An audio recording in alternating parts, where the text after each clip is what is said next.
I don't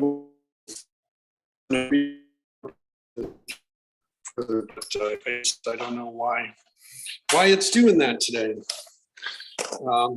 But anyways, let me just see where we're at in terms of the, yes, we are live streaming. Hi, welcome. I am Paul Sugarman of the Instant Shakespeare Company, and today we are reading the second part of Henry VI, which has 66 characters, and we have, I guess, 9 actors. So people are going to be doing lots of roles, and we're going to be having just having fun with the text and moving it along.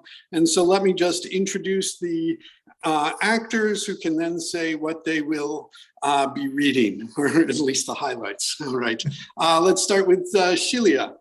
Hi, I'm Shelia Spencer. I'm in Queens. I'm reading Queen Margaret and John Holland the Rebel and the stage directions. All right, and Cathy. Hi, I'm Cathy Mallory. I'm in Vermont, and I'm reading Duke of Buckingham, Peter the Armorer's Man, and Simpcox, and Smith the Weaver, among others. Okay, and Asher.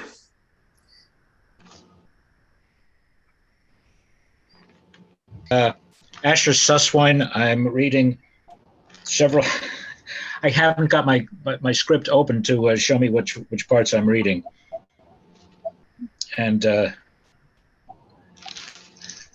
if anybody has the list open, I would appreciate their reading it. Oh, okay. Hey, Asher, you're doing Winchester, Horner, Tomb, Dick the Butcher, and young Clifford. Thank you. Okay, and Derek. Derek Tarson from Rockland County, and I'm reading Salisbury. Okay, and Kitty. I'm Kitty Chen, Upper West Side, and I'm reading at least a dozen roles, probably more. I'll read a few of them. Somerset, Mayor of St. Albans, First Apprentice, Jack Cade, Edward, Earl of March, Suffolk, Richard Bolingbroke, Southwell, Messenger, First Citizen Richard Plantagenet, and Messenger again. Angus.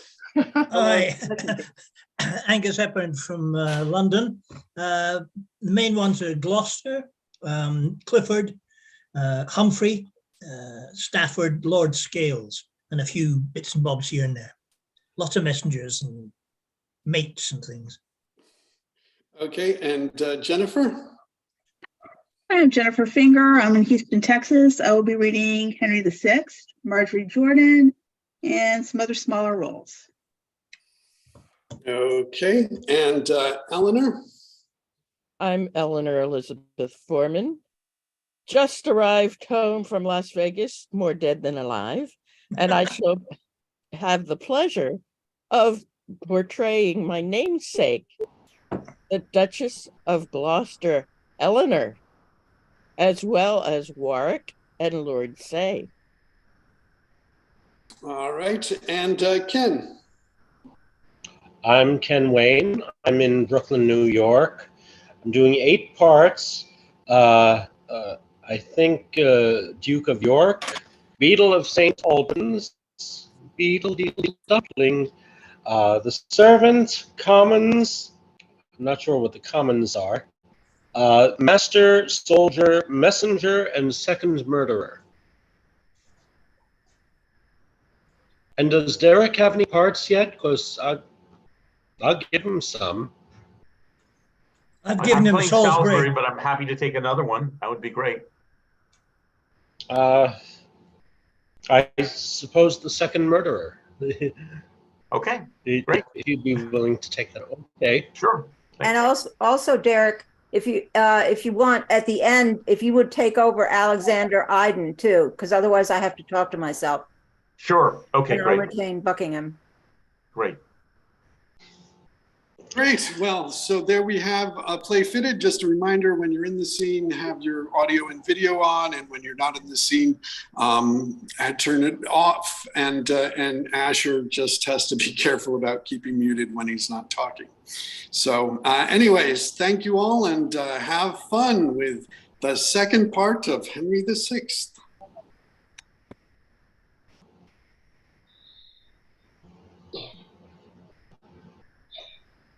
Act Primus, Scena Prima. Flourish of trumpets, then hautboys, enter King, Duke Humphrey, Salisbury, Warwick, and Beaufort on one side, Queen Margaret, Suffolk, York, Somerset, and Buckingham on the other.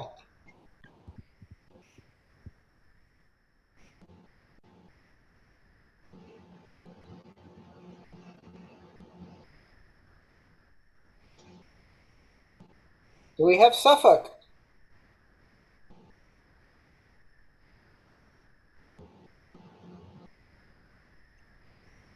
Kitty, you're muted. As by your high imperial majesty, I had in charge at my depart for France as procurator to your excellence to marry Princess Margaret for your grace. So in the famous ancient city Tours, in presence of the kings of France and Sicily, the dukes of Orleans, Calabar, Bretagne, and Alençon, 7 earls, 12 barons, and 20 reverend bishops, I have performed my task, and was espoused, and humbly now upon my bended knee, in sight of England and her lordly peers, deliver up my title in the Queen to your most gracious hands, that are the substance of that great shadow I did represent, the happiest gift that ever Marquis gave, the fairest queen that ever king received. Suffolk arise. Welcome, Queen Margaret. I can express no kinder sign of love than this kind kiss. O Lord that lends me life, lend me a heart replete with thankfulness, for thou hast given me in this beauteous face a world of earthly blessings to my soul. If sympathy of love unite our thoughts.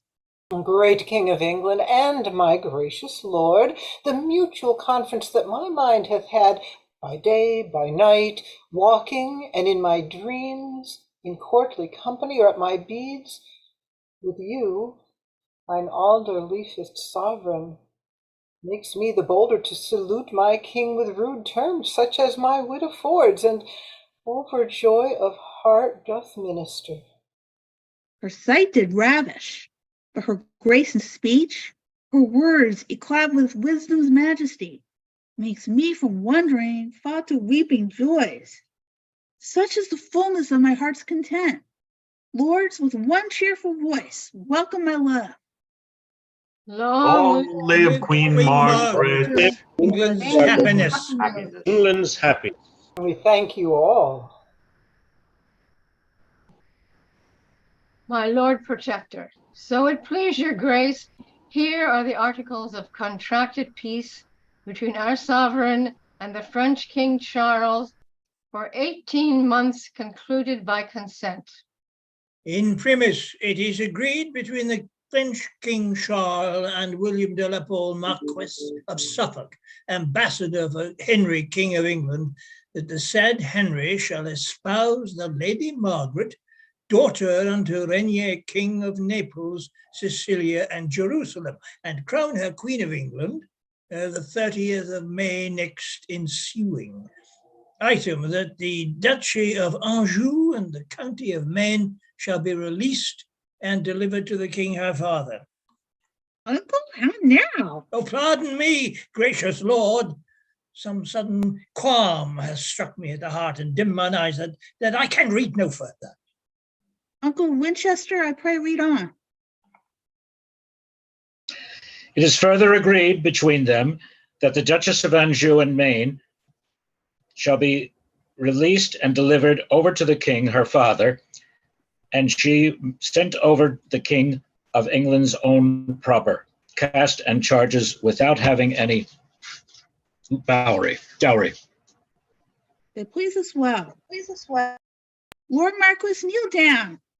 We here create thee the first Duke of Suffolk, and gird thee with the sword. Cousin of York, We here discharge your grace from being regent of the parts of France till term of 18 months be full expire. Thanks unto Winchester, Gloucester, York, Buckingham, Somerset, Salisbury, and Warwick. We thank you all for this great favor done in entertainment to my princely queen. Come, let us in, and with all speed provide to see her coronation be performed. Exit King, Queen, and Suffolk. Manet the rest. Brave peers of England, pillars of the state, to you Duke Humphrey must unload his grief. Your grief, the common grief of all the land. What, did my brother Henry spend his youth, his valour, coin, and people in the wars? Did he so often lodge in open field in winter's cold and summer's parching heat to conquer France, his true inheritance? And did my brother Bedford toil his wits to keep by policy what Henry got? Have you yourselves, Somerset, Buckingham, brave York, Salisbury, and victorious Warwick, received deep scars in France and Normandy? Or hath my uncle Beaufort and myself, with all the learned council of the realm, studied so long, sat in the council house early and late, debating to and fro how France and Frenchmen might be kept in awe? And hath his highness in his infancy crowned in Paris in despite of foes, and shall these labours and these honours die? Shall Henry's conquest, Bedford's vigilance, your deeds of war, and all our counsels die? Oh, peers of England, shameful is this league, fatal this marriage, cancelling your fame, blotting your names from books of memory, racing the characters of your renown, defacing monuments of conquered France, undoing all and all had never been. Nephew, what means this passionate discourse, this peroration with such circumstance? For France is ours, and we will keep it still. Aye, uncle, we uncle keep it if we can. But now it is impossible we should. Suffolk, the new-made duke that rules the roast, hath given the duchy of Anjou and Maine unto the poor King Renier, whose large style agrees not with the leanness of his purse. Now by the death of him that died for all, these counties were the keys of Normandy. But wherefore weeps Warwick, my valiant son? For grief that they are past recovery. For were there hope to conquer them again, my sword should shed hot blood, my eyes, no tears. Anjou and Maine, myself did win them both. Those provinces, these arms of mine did conquer, and are cities that I got with wounds, delivered up again with peaceful words. But yeah. For Suffolk's duke, may he be suffocates, that dims the honour of this warlike isle. For I should have torn and rent my very heart before I would have yielded to the sea. I never read but England's kings have had large sums of gold and dowries with their wives, and our King Henry gives away his own to match with her that brings no advantages. A proper jest, and never heard before that Suffolk should demand a whole 15th for costs and charges in transporting her. She should have stayed in France and starved in France before. My lord of Gloucester, now ye grow too hot. It was the pleasure of my lord the king. My lord of Winchester, I know your mind. 'Tis not my speeches that you do mislike, but 'tis my presence that doth trouble ye. Rancour will out, proud prelate, in thy face. I see thy fury. If I longer stay, we shall begin our ancient bickerings. Lordings, farewell, and say when I am gone, I prophesied France will be lost ere long. So there goes our protector in a rage. 'Tis known to you he is mine enemy, nay more, an enemy unto you all, and no great friend, I fear, to me to the king. Consider, lords, he hath the next of blood, and heir apparent to the English crown. Had Henry got an empire by his marriage and all the wealthy kingdoms of the West, there's the reason he should be displeased at it. Look to it, lords, let not his smoothing words bewitch your hearts, be wise and circumspect. What though the common people favor him, calling him Humphrey, the good Duke of Gloucester, clapping their hands and crying with loud voice, you maintain your royal excellence. With God preserve the good Duke Humphrey. I fear, my lords, for all the flattering Gloucester, he will be found a dangerous protector. Why should he then protect our sovereign, he being of age to govern of himself? Cousin of Somerset, join that with me, and altogether with the Duke of Suffolk, will quickly hoist Duke Humphrey from his seat. This weighty business will not brook delay. I'll to the Duke of Suffolk presently. Cousin of Buckingham, though Humphrey's pride and greatness of his place be grief to us, yet let us watch the haughty cardinal. His insolence is more intolerable than all the princes in the land beside. If Gloucester be displaced, he'll be protector. Or thou or I, Somerset, will be protectors, despite Duke Humphrey or the cardinal. Pride went before, ambition follows him. While these do labor for their own preferment, behooves it us to labor for the realm. I never saw but Humphrey, Duke of Gloucester, did bear him like a noble gentleman. Oft I have seen the haughty cardinal more like a soldier than a man of the church, as stout and proud as he were lord of all, swear like a ruffian and demean himself, unlike the ruler of a commonweal. Warwick, my son, comfort of my age, thy deeds, thy plainness, and thy housekeeping have won the greatest favor of the commons, accepting none but good Humphrey. And brother York, thy acts in Ireland in bringing them to civil discipline, thy late exploits done in the heart of France when thou wert weeping for our sovereign, have made thee feared and honored of the people. Join we together for the public good in what we can to bridle and suppress the pride of Suffolk and the cardinal with Somerset and Buckingham. And as we may, cherish Duke Humphrey's deeds while they do tend the profit of the land. So God help Warwick, as he loves the land and common profit of his company. And so says York, for he hath greatest cause. Then let's make haste away and look unto the main. Unto the main? Oh, father, Maine is lost. That Maine which by main force Warwick did win, and would have kept so long as breath did last. Main chance, father, you meant. But I meant Maine, which I will win from France, or else slain. Exit. Warwick and Salisbury, men at York. Anjou and Maine are given to the French. Paris is lost. The state of Normandy stands on a tickle point now they are gone.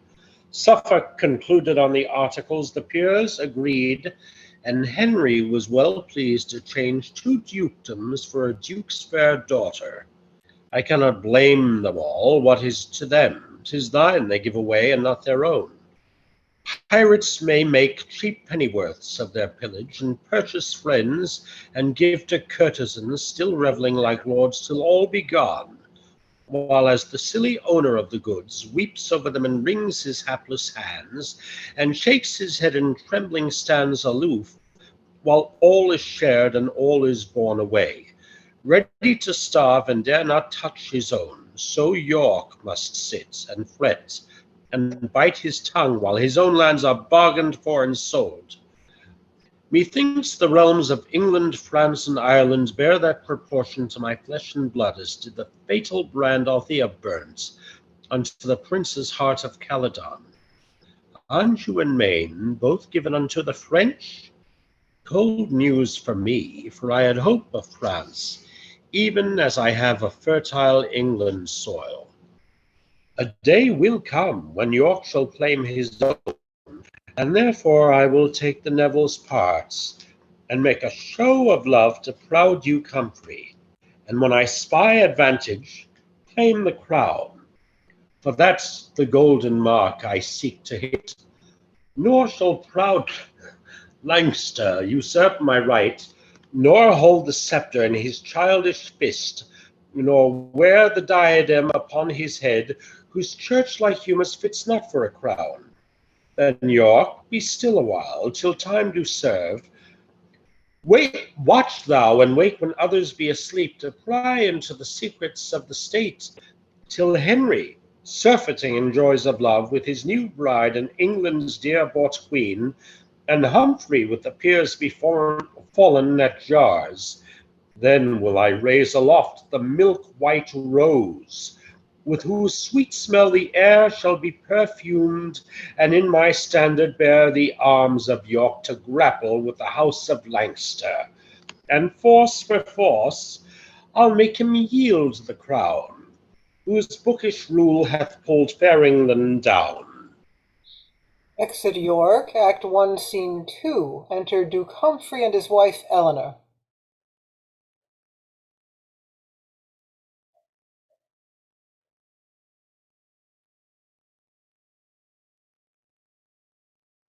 Enter Duke Humphrey and his wife Eleanor.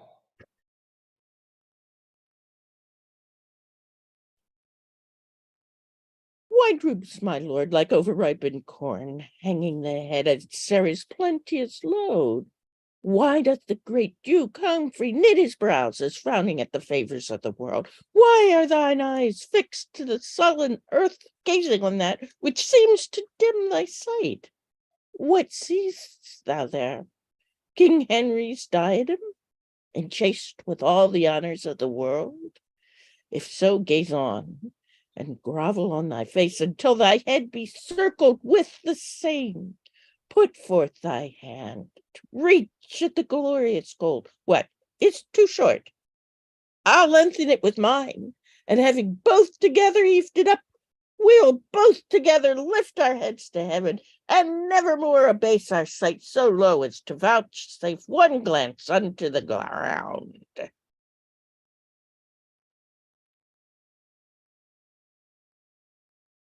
Oh, Nell, sweet Nell, if thou dost love thy lord, banish the canker of ambitious thoughts. And may that thought, when I imagine ill against my king and nephew, virtuous Henry, be my last breathing in this mortal world. My troubled dreams this night doth make me sad. What dreamt, my lord? Tell me, and I'll requite it with sweet rehearsal of my morning's dream. Methought this staff, mine office badge in court, was broken twain, by whom I have forgot. But as I think it was by the cardinal, and on the pieces of the broken wand were placed the heads of Edmund, Duke of Somerset, and William de la Pole, first Duke of Suffolk. This was my dream. What it doth bode, God knows.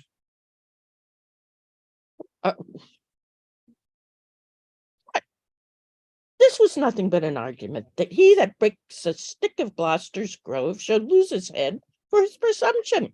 But list to me, my Humphrey, my sweet Duke. Methought I sat in seat of majesty in the cathedral church of Westminster, and in that chair where kings and queens were crowned, where Henry and Dame Margaret kneeled to me, and on my head did set the diadem. Nay, Eleanor, then I must chide outright, presumptuous dame, ill-natured Eleanor. Art thou not second woman in the realm, and the protector's wife, beloved of him? Hast thou not worldly pleasure at command, above the reach or compass of thy thought? And wilt thou still be hammering treachery to tumble down thy husband and thyself from top honour to disgrace's feet? Away from me, and let me hear no more. What, my lord? Are you so choleric with Eleanor for telling but her dream? Next time, I'll keep my dreams unto myself and not be checked. Nay, be not angry. I am pleased again. Enter messenger. My Lord Protector, 'tis his highness' pleasure you do prepare to ride unto St. Albans, whereas the king and queen do mean to exit, to hawk. I go. Come, Nell, wilt thou ride with us? Yes, my good lord, I'll follow presently.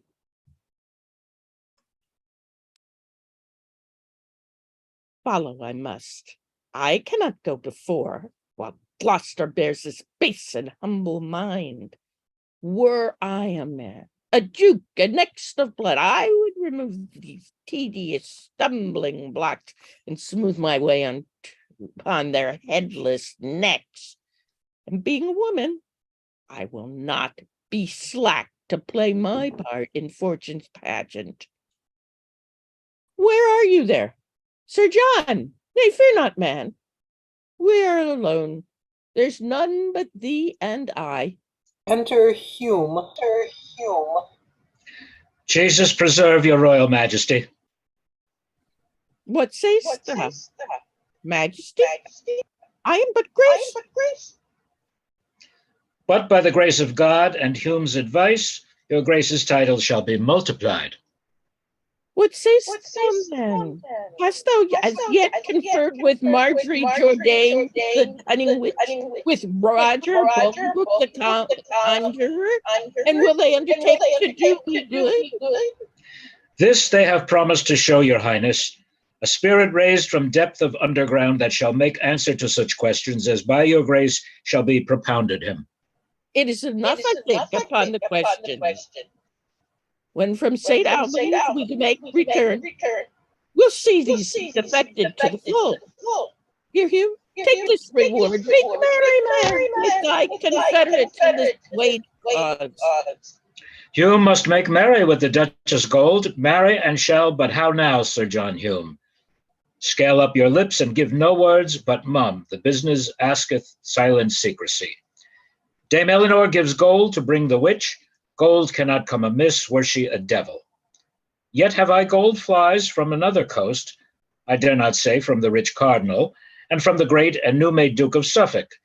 Yet I do find it so, for to be plain, they, knowing Dame Eleanor's aspiring humour, have hired me to undermine the Duchess, and buzz these conjurations in her brain. They say a crafty knave does need no broker. Yet am I Suffolk and the cardinal's broker. Hume, if you take not heed, you shall go near to call them both a pair of crafty knaves. Well, so it stands, and thus I fear at last Hume's knavery will be the Duchess' rack, and her attainture will be Humphrey's fall. Sort how it will, I have gold for all. Exit. Act 1, Scene 3. Enter 3 or 4 petitioners, the armorer's man being one. My masters, let's stand close. My Lord Protector will come this way by and by, and then we may deliver our supplications in the quill. Marry the Lord protect him, for he's a good man. Jesu bless him.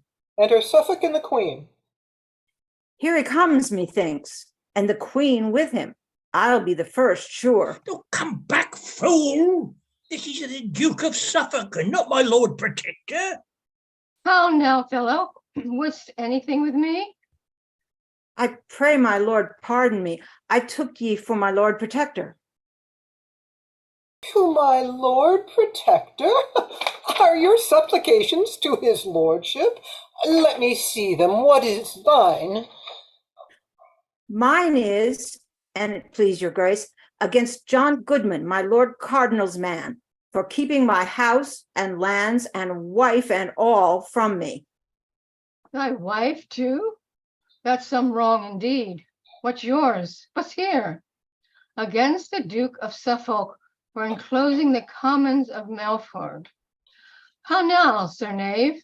Alas, sir, I am but a poor petitioner of our whole township. Against my master, Thomas Horner, for saying that the Duke of York was rightful heir to the crown. What sayest thou? Did the Duke of York say he was rightful heir to the crown? That my master was? No, forsooth, my master said that he was, and that the king was an usurper. Who is there? Enter servant. Take this fellow in and send for his master with a pursuivant presently. We'll hear more of your matter before the king. Exit. And as for you that love to be protected under the wings of our protector's grace, Begin your suits anew and sue to him. Away, base scullions. Suffolk, let them go. Oh, come, let's be gone. Let's be gone. They exit. My lord of Suffolk, say, is this the guise? Is this the fashion in the court of England? Is this the government of Britain's Isle? And this the royalty of Albion's king? What, shall Henry be king, a pupil still, under the surly Gloucester's governance? Am I a queen in title and in style, and must be made a subject to a duke? I tell thee, Paul, when in the city tours thou ranst a tilt in honor of my love, and stolest away the ladies' hearts of France, I thought King Henry had resembled thee in courage, courtship, and proportion. But all his mind is bent to holiness, to number Ave Maries on his beads. His champions are the prophets and apostles, his weapons holy saws of sacred writ. His study is his tilt-yard, and his loves are brazen images of canonized saints. I would the College of Cardinals would choose him pope, and carry him to Rome, and set the triple crown upon his head. That were a state fit for his holiness. Madam, be patient. As I was caused your highness came to England, so will I in England work your grace's full content. Besides the haughty protector, we have Beaufort, the imperious churchman, Somerset, Buckingham, and grumbling York, and not the least of these but can do more in England than the king. And he of these that can do most of all cannot do more in England than the Nevilles. Salisbury and Warwick are no simple peers. Oh, not all these lords do vex me half so much as that proud dame, the Lord Protector's wife. She sweeps it through the court with her troops of ladies, more like an empress than the Duke Humphrey's wife. Strangers in court do take her for the queen. She bears a duke's revenues on her back, and in her heart she scorns our poverty. Shall I not live to be avenged on her? Contemptuous, base-born callot as she is, she vaunted mongst her minions t'other day, the very train of her worst-wearing gown was better worth than all my father's lands, till Suffolk gave 2 dukedoms for his daughter. Madam, myself have limbed a bush for her, and placed a queer of such enticing birds that she will light to listen to your lays, and never mount to trouble you again. So let her rest, and madam, list to me, for I am bold to counsel you in this. Although we fancy not the cardinal, yet must we join with him and with the lords, till we have brought Duke Humphrey in disgrace. As for the Duke of York, this late complaint will make but little for his benefit. So one by one we'll weed them all at last, and you yourself shall steer the happy helm. Exit. Sound a senate. Enter the king, Duke Humphrey, Cardinal, Buckingham, York, Salisbury, Warwick, and the Duchess. For my part, noble lords, I care not which, or Somerset or York, all's one to me. If York have ill demeaned himself in France, then let him be denied the regentship.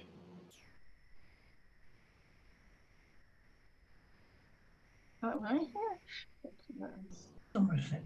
York? Sorry, I am so in so many scenes. If Somerset be unworthy of the place, let York be regent. I will yield to him. Whether your grace be worthy, yea or no, dispute not that York is the worthier. Ambitious Warwick, let thy betters speak. The cardinal's not my better in field. All in this presence are thy betters. Warwick maybe live to be the best of all. Peace, son, and show some reason, Buckingham, why Somerset should be preferred in this. Because the king, forsooth, will have it so. Madam, the king is old enough himself to give his censure. These are no women's matters. If he be old enough, what needs your grace to be protector of his excellence? Madam, I am protector of the realm, and at his pleasure will resign my place. Resign it then, and leave thine insolence. Since thou wert king, as who is king but thou? The commonwealth hath daily run to wrack, the Dauphin hath prevailed beyond the seas, and all the peers and nobles of the realm have been as bondmen to thy sovereignty.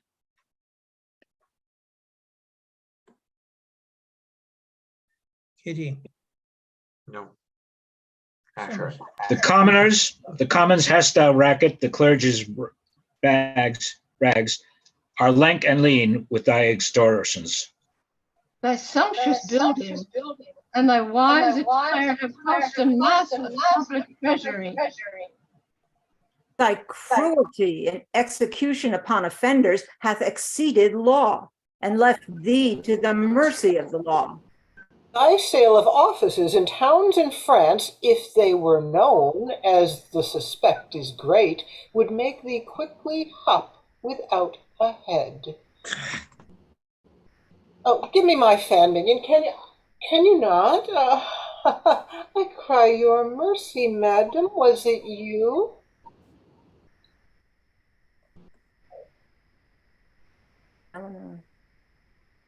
Wast I? Yea, it was I, proud Frenchwoman. Would I come near your beauty with my nails, I could set my 10 commandments in your face. Lay down, be quiet. It was against her will. Against her will, good king. Look to it in time. She'll hamper thee and dandle thee like a baby, though in this place most master wear no breeches. She shall not strike Dame Eleanor unrevenged. Lord Cardinal, I will follow Eleanor and listen after Humphrey, how he proceeds. She's tickled now. Her fume needs no spurs. She'll gallop far enough to her destruction.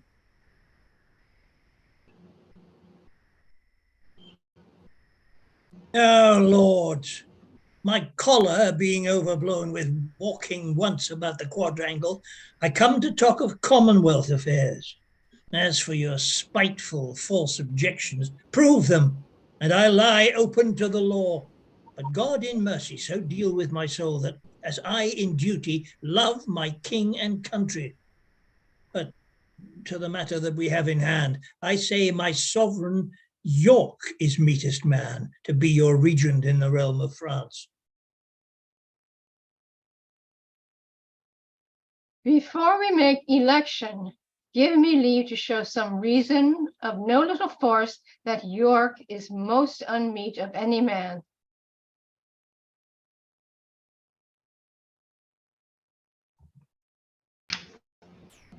Ken, that's you.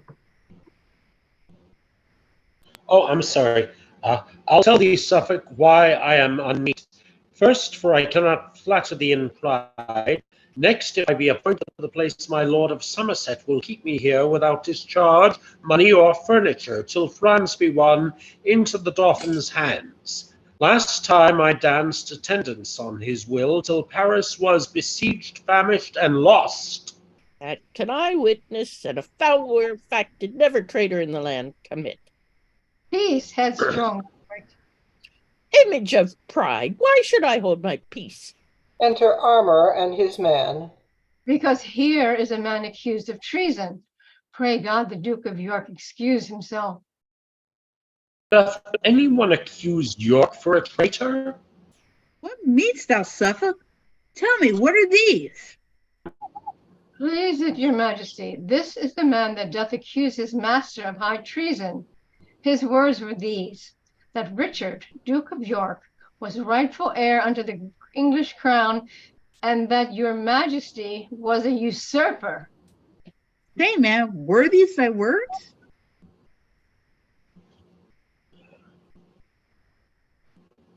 Asher, this you.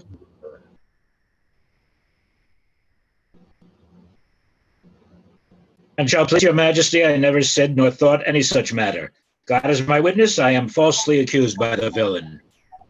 By these 10 bones, my lords, he did speak them to me in the garret one night, as we were scouring my Lord of York's armor. Base dunghill villain and mechanical.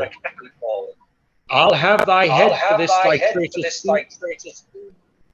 I do beseech your royal majesty, let him have full rigor of the law. Alas, my lord, hang me if ever I spake the words. My accuser is my Prentice, and when I did correct him for his fault the other day, he did vow upon his knees he would be even with me. I have good witness of this. Therefore, I beseech your majesty, do not cast away an honest man for a villain's accusation. Uncle, what shall we say to this in law?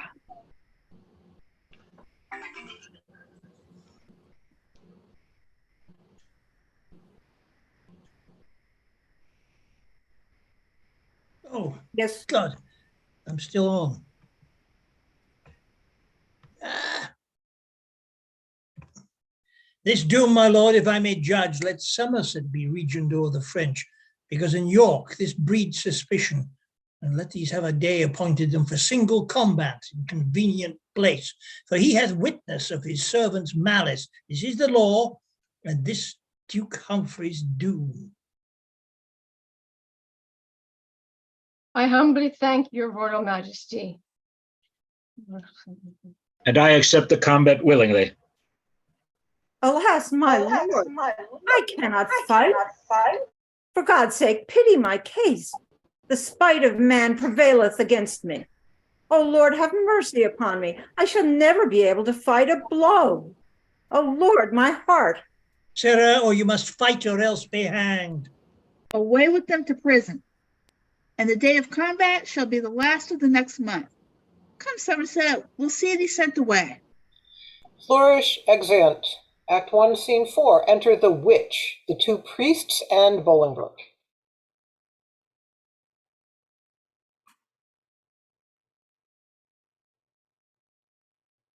Hume?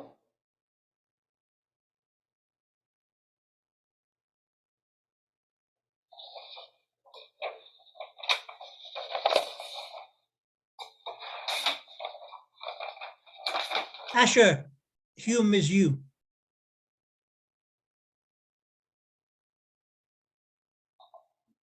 Derek, take Hume. Come, my masters, the Duchess, I tell you, expects performance of your promises. Master Hume, we are therefore provided.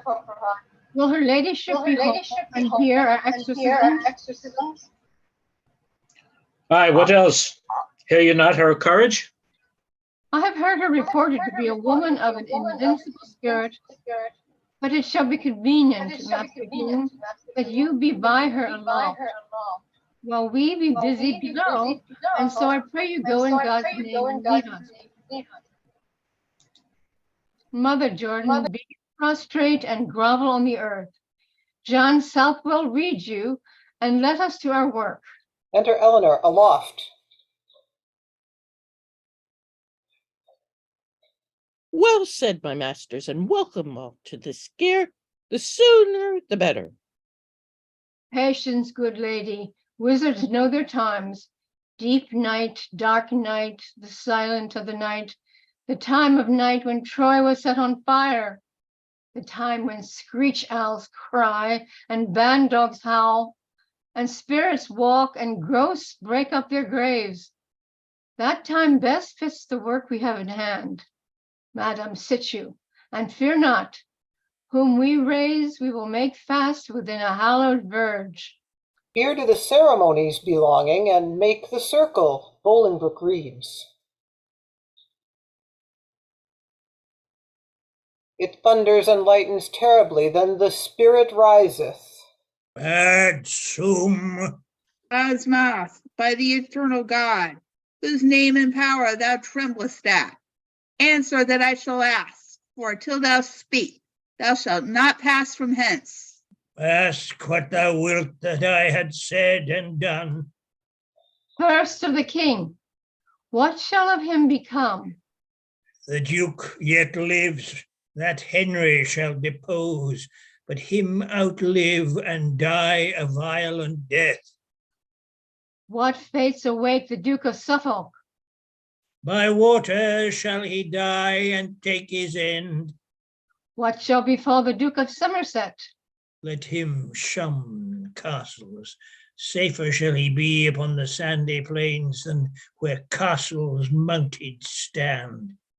Have done, for more I hardly can endure. Descend to darkness and the burning lake. False fiend, avoid! Thunder and lightning, exit spirit, enter the Duke of York and Duke of Buckingham with their guard and break in. Lay hands upon these traitors and their trash. Eldom, I think we watched you at an inn. What, madam, are you there? The king and commonweal are deeply indebted for this piece of pains. My lord protector will, I doubt it not, see you well gardened for these good deserts. Not half as bad as thine to England's king and joyous duke, that threat wears no cause. True, madam, none at all. What call you this? Away with them. Let them be clapped up close and kept asunder. You, madam, shall with us. Stafford, take her to thee. We'll see your trinkets here all forthcoming. All away. They exit. Lord Buckingham, he watched her well. A pretty plot well chosen to build upon. Now, pray, my lord, let's see the devil's writ. What have we here? The Duke yet lives, that Henry shall depose, but him outlive and die a violent death. Why, this is just. Eo acida Romanos vince posso. Well, to the rest. Tell me what fate awaits the Duke of Suffolk. By water shall he die and take his end. What shall betide the Duke of Somerset? Let him shun castles. Safer shall he be upon the sandy plains than where castles mounted stand. Come, come, my lords, these oracles are hardly attained and hardly understood. The king is now in progress towards St. Albans, with him the husband of this lovely lady. Hither goes these news as fast as horse can carry them. A sorry breakfast for my lord protector. Your grace shall give me leave, my lord of York, to be the post, in hope of his reward. At your pleasure, my good lord. Who's within their ho? Enter serving man. Invite my lords of Salisbury and Warwick to sup with me tomorrow night. Away. Exeunt. Enter the king, queen, protector, cardinal, and Suffolk with falconers hollowing. Believe me, lords, for flying at the brook I saw not better sport these 7 years' day. Yet by your leave the wind was very high, and 10 to 1 old Joan had not gone out. Well, what a point, my lord, your falcon made, and what a pitch she flew above the rest, to see how God and all his creatures works. Yea, man and birds are fain of climbing high.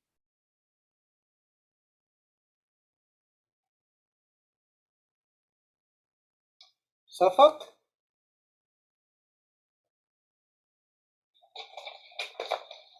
Oh, I'm sorry.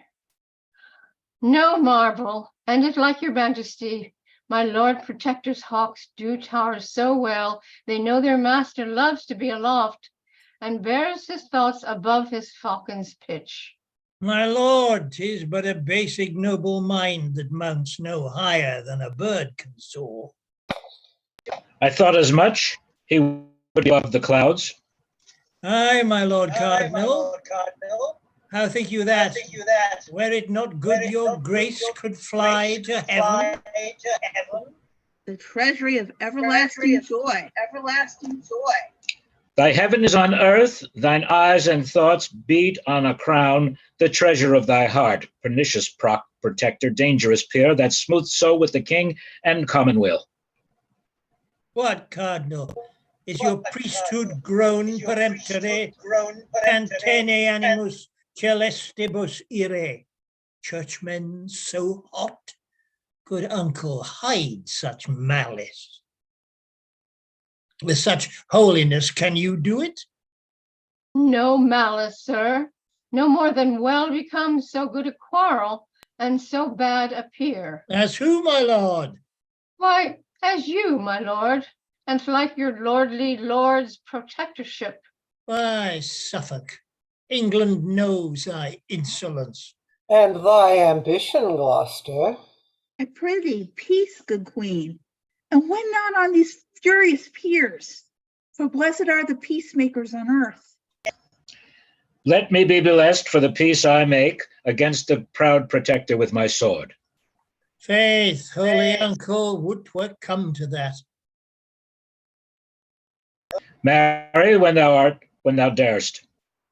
Make up no factious numbers for the matter in thine own person. Answer thy abuse. I, where thou durst not peep, and if thou darest this evening on the east side of the grove. Come now, my lord. Believe me, cousin Gloucester, had not your man put up the fowl so suddenly, I've had more sport. Game, come with thy two-hand sword. True, uncle. I advise the east side of the grove. Cardinal, I am with you. Why, how now, Uncle Gloucester? Talking of hawking, nothing else, my lord. Now, by God's mother priest, I'll shave your crown for this, or all my fence shall fail. Medice cap pepsum, protector thee to well protect yourself. The winds grow high. Sing your stomachs, lord. This is music to my heart. When such strings jar, what hope of harmony? I pray, my lords, let me compound the strife. Enter one crying a miracle. What means this noise? Fellow, what miracle dost thou proclaim? A miracle! A miracle! Come to the king and tell him what miracle. Forsooth, a blind man at St. Albans shrine within this half hour hath received his sight, a man that ne'er saw in his life before. Now God be praised, that to believing souls give light in darkness, comfort in despair. Enter the mayor of St. Albans and his brethren, bearing the man between them in a chair. Wait.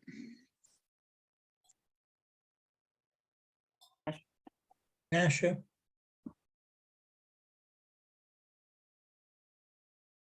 Here comes the townsman on procession to present your highness with the man. Great is his comfort in this earthly vale, although by his sight his sin be multiplied. Stand by, my masters. Bring him near the king. His highness' pleasure is to talk with him. Good fellow, tell us here the circumstance that we for thee may glorify the Lord. What, hast thou been long blind and now restored? Born blind, and it please your grace. Aye, indeed was he. What woman is this?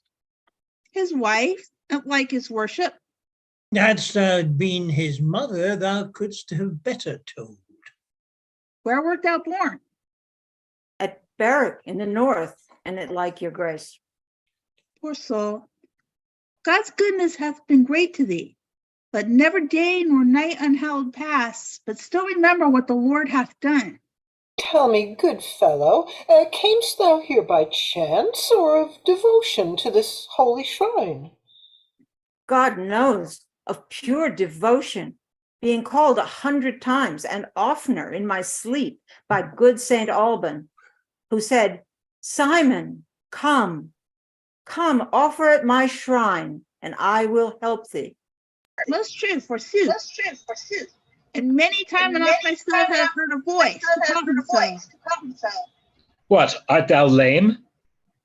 Aye, God Almighty help me. How camest thou boasting? A fall off of a tree. A plum tree, master. How long hast thou been blinded? Oh, born so, master. What? And wouldst climb a tree? But that in all my life, when I was a youth.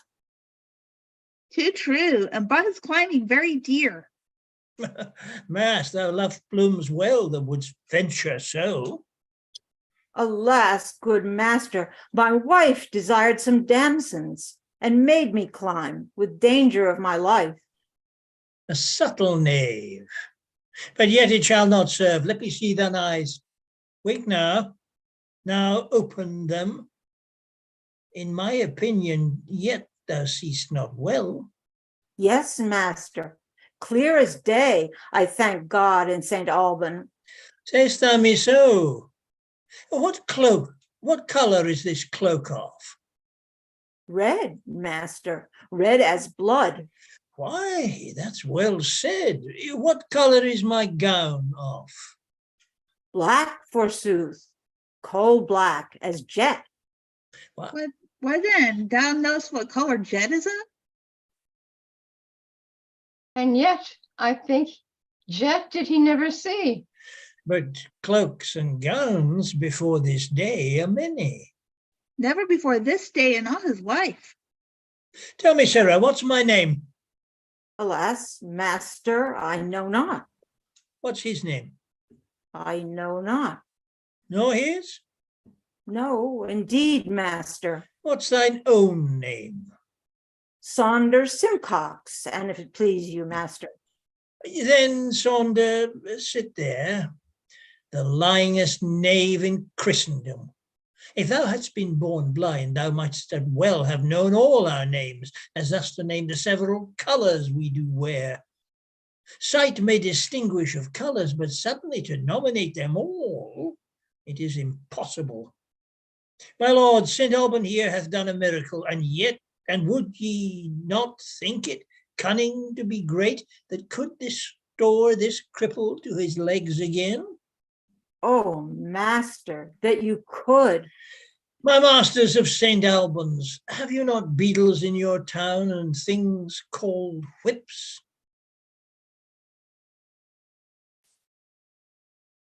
Yes, my lord, and if it please your grace.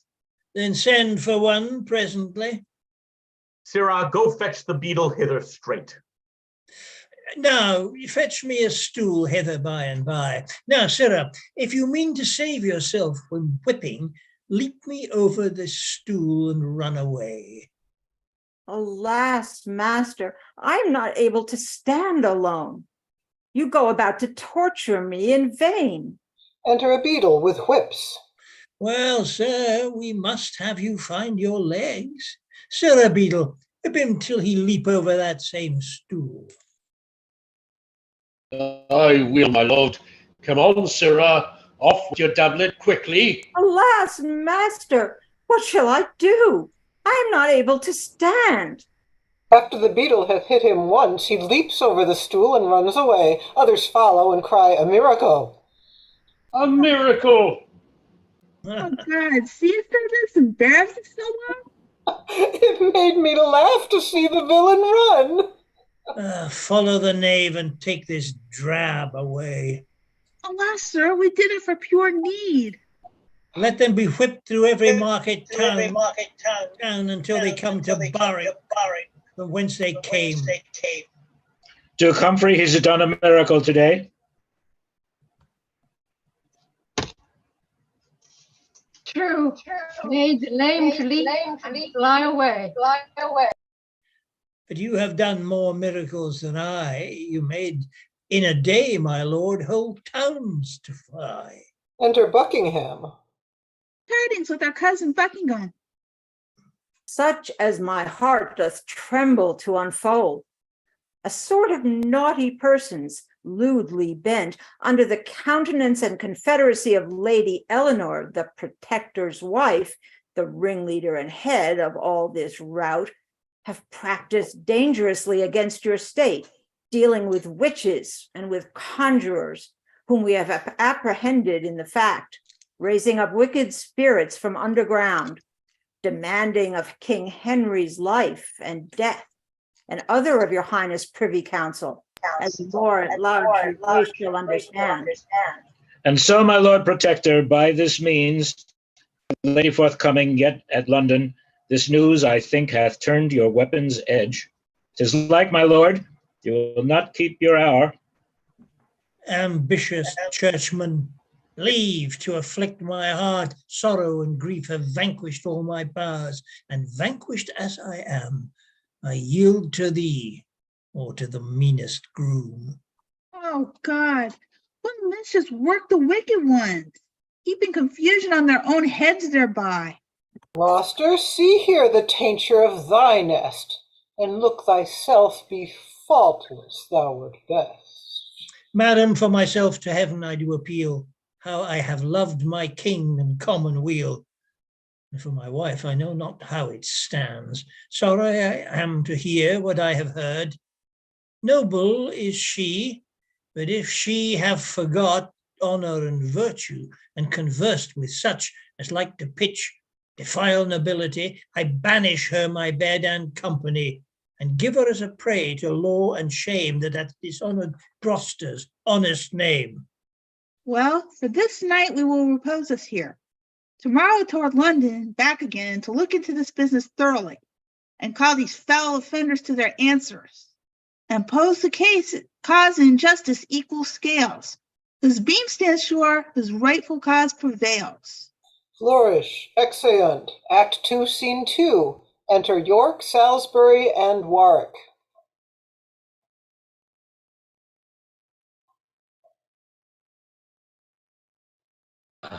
What page?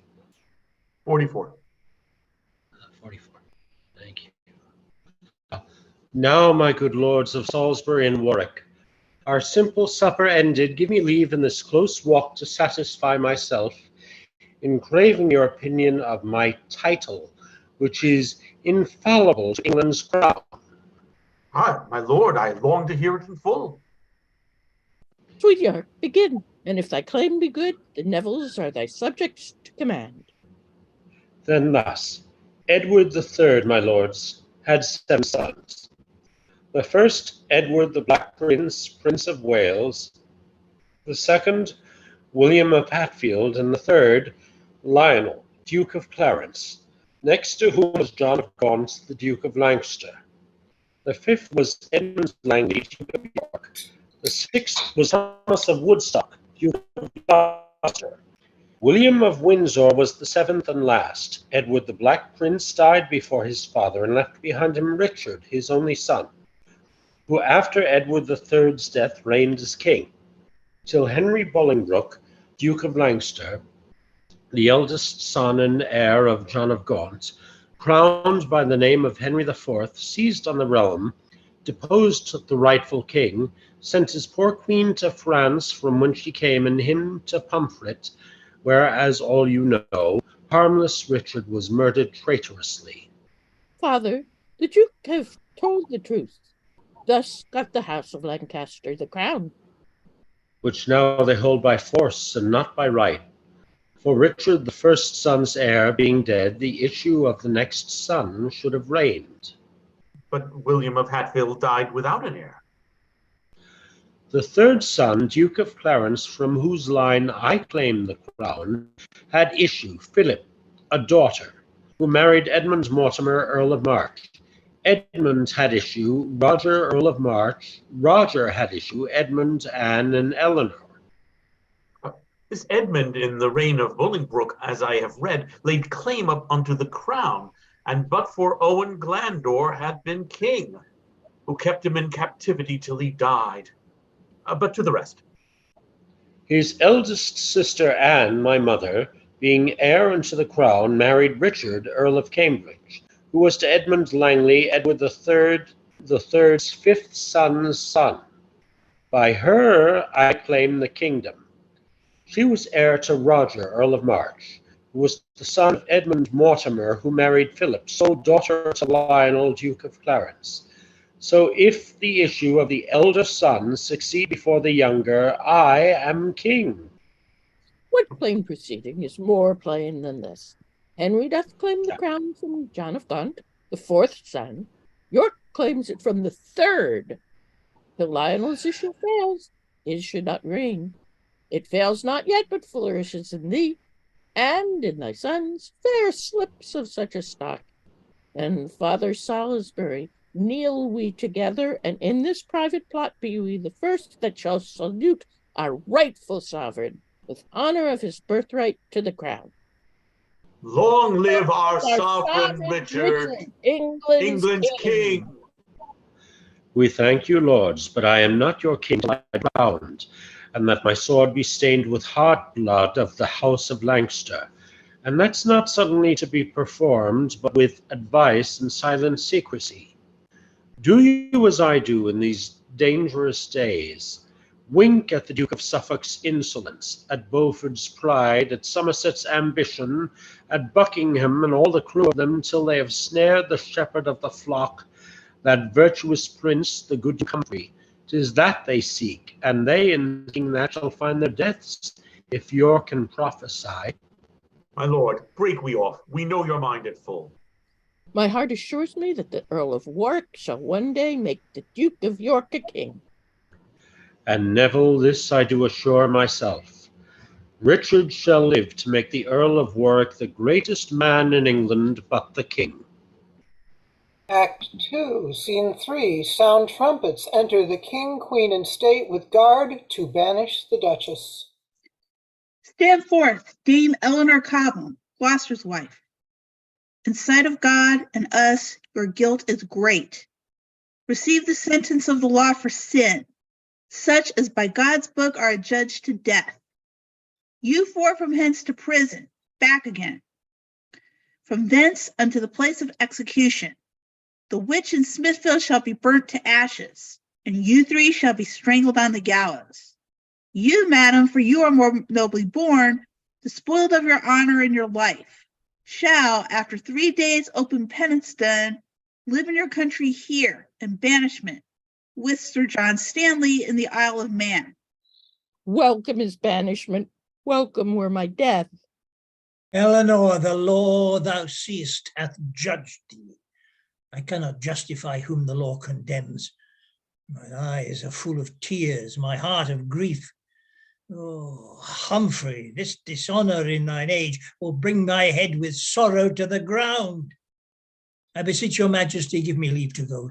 Sorrow would solace, and mine age would ease. Stay, Humphrey, Duke of Gloucester. Ere thou go, give up thy staff. Henry will to himself protector be, and God shall be my hope, my stay, my guide, and lantern to my feet. And go in peace, Humphrey, no less beloved than when thou wert protector to thy king. I see no reason why a king of years should be to be protected like a child. God and King Henry govern England's realm. Give up your staff, sir, and the king his realm. My staff? Here, noble Henry, is my staff. As willingly do I the same resign as ere thy father Henry made it mine, and even as willingly at thy feet I leave it, as others would ambitiously receive it. Farewell, good king. When I am dead and gone, may honourable peace attend thy throne.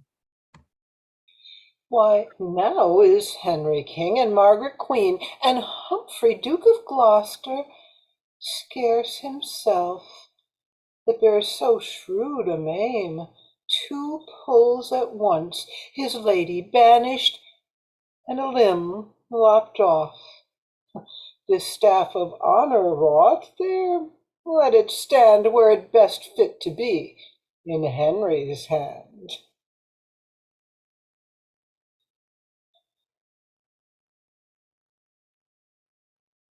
This droops the lofty pine, and hangs his sprays, thus Eleanor's pride dies in her youngest days. Lords, let him go. Please it your majesty, this is the day appointed for the combat, and ready are the appellant and defendant. The armourer and his man to enter the lists, so please your highness to behold the fight. Ay, good my lord, for purposely therefore left I the court to see this quarrel tried. In God's name, see the lists and all things fit. Here let them end it, and God defend the right. I never saw a fellow worse bestead or more afraid to fight than is the appellant, the servant of this armourer, my lords. Exeunt. Enter at one door the armorer and his neighbors, drinking to him so much that he is drunk. He enters with a drum before him, and his staff with a sandbag fastened to it. And at the other door his man with a drum and sandbag and prentices drinking to him.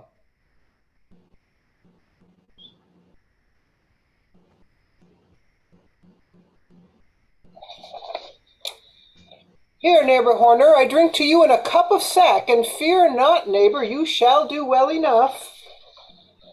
And here, neighbor, here's a cup of charnico. And here's a pot of good double beer, neighbor. Drink and fear not your man.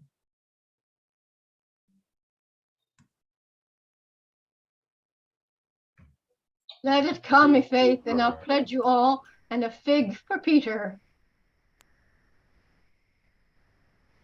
Oh, here, Peter, I drink to thee, and be not afraid.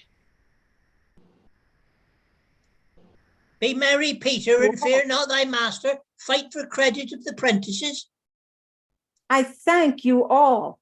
Drink and pray for me. I pray you, for I think I have taken my last draught in this world. Here, Robin, and if I die, I give thee my apron. And Will, thou shalt have my hammer. And here, Tom, take all the money that I have. O Lord, bless me. I pray God, for I am never able to deal with my master. He hath learned so much fence already.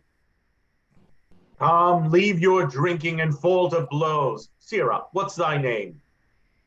Peter, forsooth. Peter? What more? Thump. Thump? Then see thou thump thy master well.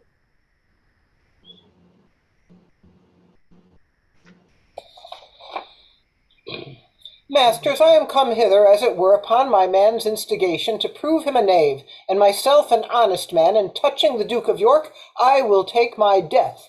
I never meant him any ill, nor the king, nor the queen, and therefore, Peter, have at thee with a downright blow.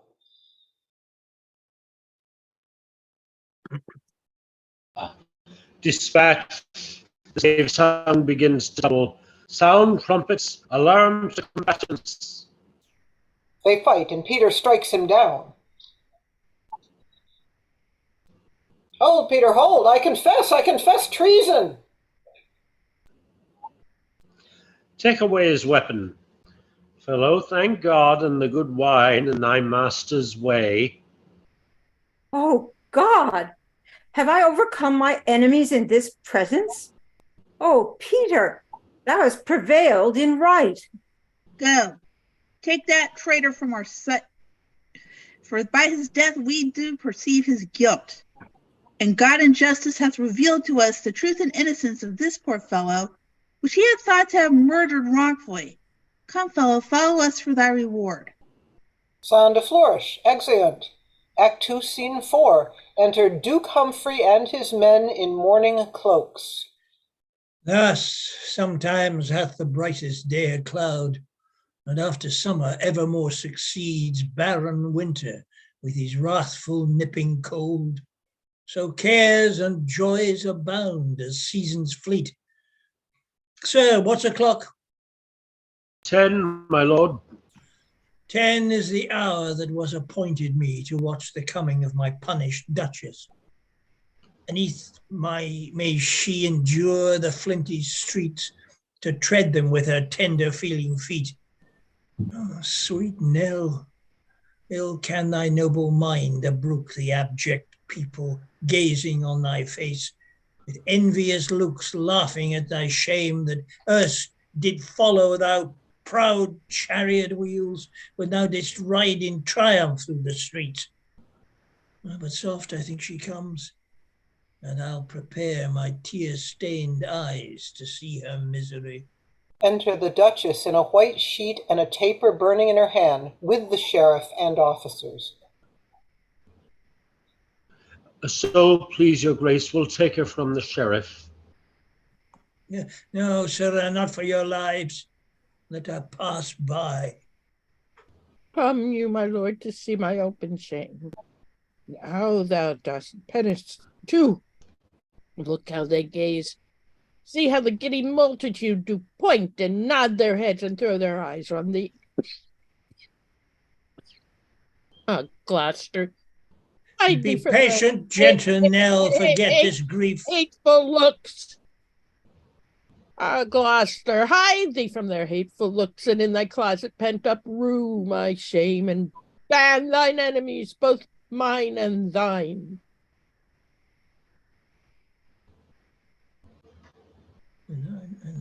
Be patient, gentle Nell, forget this grief. Gloucester, teach me to forget myself. For whilst I think I am thy married wife, and thou a prince, protector of this land, methinks I should not be led along, mailed up in shade, with papers on my back, and followed with a rabble that rejoice to see my tears and hear my deep-set groans.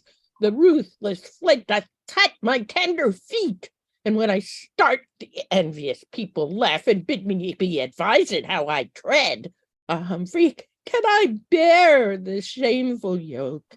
Trowest thou that ere I'll look upon the world, or count them happy that enjoys the sun? No, dark shall be my light, and night my day. To think upon my pomp shall be my hell. Sometime I'll say, I am Duke Humphrey's wife, and he a prince and ruler of the land. Yet so he ruled, and such a prince he was, as he stood by, whilst I, his forlorn duchess, was made a wonder and a pointing stock to every idle rascal follower. But be thou mild, and blush not at my shame, nor stir at nothing till the axe of death hang over thee, as sure it shortly will. For Suffolk, he that can do all in all with her that hateth thee, and hateth all, and York, and impious Beaufort, that false priest, have all limed wishes to betray thy wings, and fly thou house thou canst, they'll tangle thee, but fear not thou until thy foot be snared, nor never seek prevention of thy foes. Nell, forbear, thou aimest all awry. I must offend before I be attained, and had I 20 times so many foes, and each of them had 20 times their power, all these could not procure me any scathe, so long as I am loyal, true, and crimeless. Wouldst have me rescue thee from this reproach? Why, yet thy scandal were not wiped away, but I in danger for the breach of law. Thy greatest help is quiet, gentle Nell. I prithee sort thy heart to patience. These few days' wonder will be quickly worn. Enter a herald. You're muted. I summon your grace to his majesty's parliament, holden at Bury, the 1st of this next month. And my consent ne'er asked herein before? This is close dealing. Well, I will be there, my Nell. I take my leave, and Master Sheriff, let not her penance exceed the king's commission. And it please your grace, here my commission stays, and Sir John Stanley is appointed now to take her with him to the Isle of Man. Must you, Sir John, protect my lady here? So am I given in charge, may it please your grace. Entreat her not the worse, in that I pray you use her well. The world may laugh again, and I may live to do you kindness if you do it her. And so, Sir John, farewell. What? God, my lord, and bid me not farewell. Witness my tears. I cannot stay to speak. Art thou gone too? All comfort go with thee, for none abides with me. My joy is death, death, at whose name I oft have been afeard, because I wished this world's eternity. Stanley, I prithee go and take me hence. I care not whither, for I beg no favor, only convey thee where thou art commanded. My madam. Oh. My madam, that is to the Isle of Man, there to be used according to your state. That's bad enough, for I am but reproached, and shall I then be used reproachfully? Jennifer, do you want to take over? Sure. Or you keep going. Okay. Like to a duchess and Duke Humphrey's lady, according to that state you shall be used. Sheriff, farewell, and better than I fare, although thou hast been conduct of my shame. It is my office, and madam, pardon me. Aye. Farewell, thy office is discharged. Come, Stanley, shall we go? Madam, your penance done, throw off this sheet, and go we to attire you for our journey. My shame will not be shifted with my sheet, no. It will hang upon my richest robes and show itself. Attire me how I can. Go, lead the way. I long to see my prison. Exeunt. Act 3, Scene 1. Sound a senate. Enter King, Queen, Cardinal, Suffolk, York, Buckingham, Salisbury, and Warwick to the Parliament. I muse my lord of Gloucester is not come. 'Tis not his wont to be the hindmost man.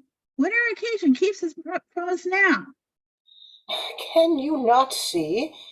Or will ye not observe the strangeness of his altered countenance?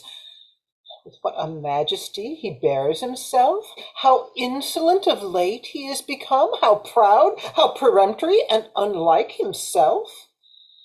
We know the time since he was mild and affable, and if we did but glance a far-off look, immediately he was upon his knee, that all the court admired him for submission. But meet him now, be it in the morn, when every one will give the time of day, he knits his brow, and shows an angry eye, and passeth by with stiff unbowed knee, disdaining duty that to us belongs. Small curs are not regarded when they grin, but great men tremble when the lion roars.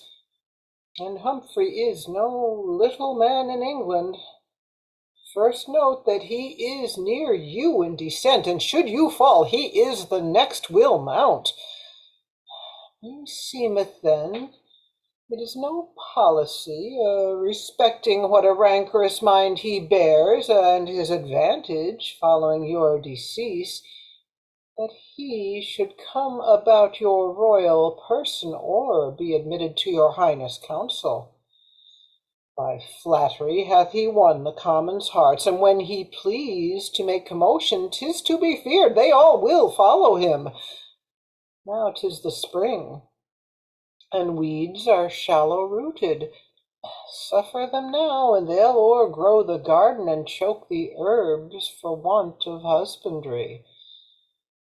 The reverend care I bear unto my lord made me collect these dangers in the duke. If it be fond, call it a woman's fear, which fear, if better reasons can supplant, I will subscribe, and say I wronged the duke.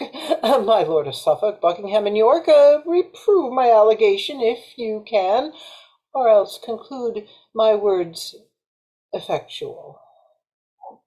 Well hath your highness seen into this duke, and had I first been put to speak my mind, I think I should have told your grace's tale. The Duchess, by his subordination upon my life, began her devilish practices. Or if you were not privy to those faults, yet by reputing of his high descent, as next the king, he was successive heir, and such high vaunts of his nobility did instigate the bedlam brain-sick Duchess by wicked means to frame our sovereign's fall. Smooth runs the water where the brook is deep, and in his simple show he harbors treason. The fox barks not when he would steal the lamb. No, my sovereign, Gloucester is a man unsounded yet, and full of deep deceit. Did he not, contrary to form of law, devise strange deaths for small offences done? And did he not, in his protectorship, levy great sums of money through the realm for soldiers' pay in France, and never sent it, by means whereof the towns each day revolted? Tut, these are petty faults to faults unknown, which time will bring to light in smooth Duke Humphrey. My lords, at once, the care you have of us to mow down thorns that would annoy our foot is worthy praise. But shall I speak my conscience? Our kinsman Gloucester is as innocent from meaning treason to our royal person as is the sucking lamb or harmless dove. The Duke is virtuous, mild, and too well given to dream on evil or to work my downfall. Ah, what's more dangerous than this fond affiance? Seems he a dove? His feathers are but borrowed, for he's disposed as the hateful raven. Is he a lamb? His skin is surely lent him, for he's inclined as is the ravenous wolf.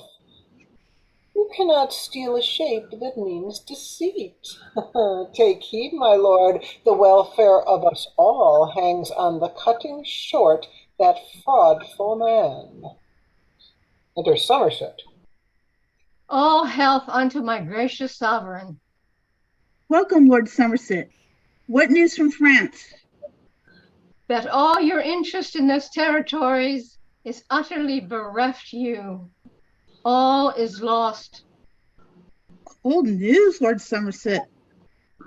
But God's will be done. Cold news for me, for I had hope of France, as firmly as I hope for fertile England. Thus are my blossoms blasted in the bud, and caterpillars eat my leaves away. But I will remedy this gear ere long, or sell my title for a glorious grave. Enter Gloucester.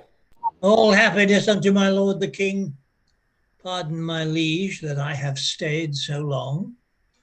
Nay, Gloucester, know that thou art come too soon. Unless thou art more loyal than thou art, I do arrest thee of high treason here. Well, Suffolk, thou shalt not see me blush, nor change my countenance for this arrest. The heart unspotted is not easily daunted. The purest spring is not so free from muddle as I am clear from treason to my sovereign. Who can accuse me? Wherein am I guilty? 'Tis not, my lord, that you took bribes to France, and being protector save the soldiers' pay, by means whereof his highness hath lost France. Is it but thought so? What are they that think it?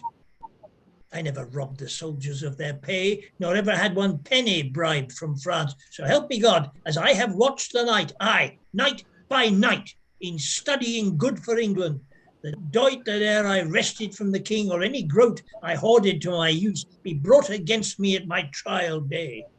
No, many a pound of mine own proper store, because I would not tax the needy commons, have I dispersed to the garrisons, and never asked for restitution. It serves you well, my lord, to say so much. I say no more than truth, so help me God. In your protectorship you did those strange tortures for offenders never heard of, that England was defamed by tyranny. Why, 'tis well known that whiles I was protector, pity was all the fault that was in me.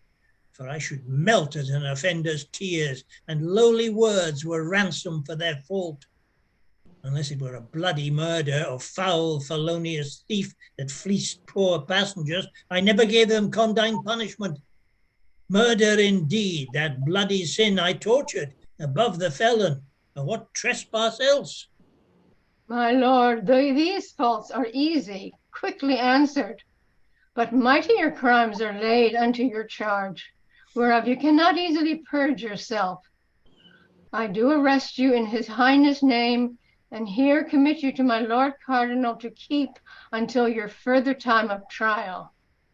My lord of Gloucester, 'tis my special hope that you will clear yourself from all suspense. My conscience tells me you are innocent. Ah, gracious lord, these days are dangerous. Virtue is cloaked with foul ambition, and charity chased hence by rancor's hand. Foul subornation is predominant, and equity exiled your highness land. I know their complot is to have my life, and if my death might make this land happy and prove the period of their tyranny, I would expend it with all willingness. But mine is made the prologue to their play. For thousands more that yet suspect no peril will not conclude their plotted tragedy. Beaufort's red sparkling eyes blab his heart's malice, and Suffolk's cloudy brow his stormy hate. Sharp Buckingham unburdens with his tongue the envious load that lies upon his heart, and dogged York that reaches at the moon, whose overweening arm I have plucked back by false accuse that level at my life. And you, my sovereign lady, with the rest, causeless have laid disgraces on my head, and with your best endeavour have stirred up my liefest liege to be mine enemy. Aye, all of you have laid your heads together. Myself had notice of your conventicles, and all to make away my guiltless life.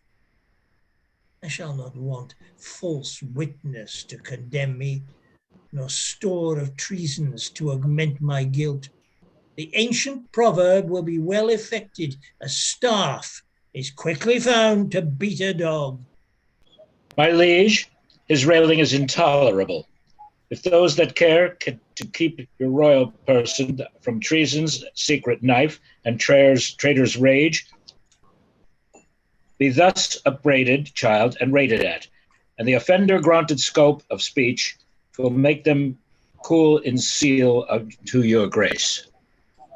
Hath he not put our sovereign lady here with ignominious words, though clerkly couched, as if she had suborned some to swear false allegations to o'erthrow his state?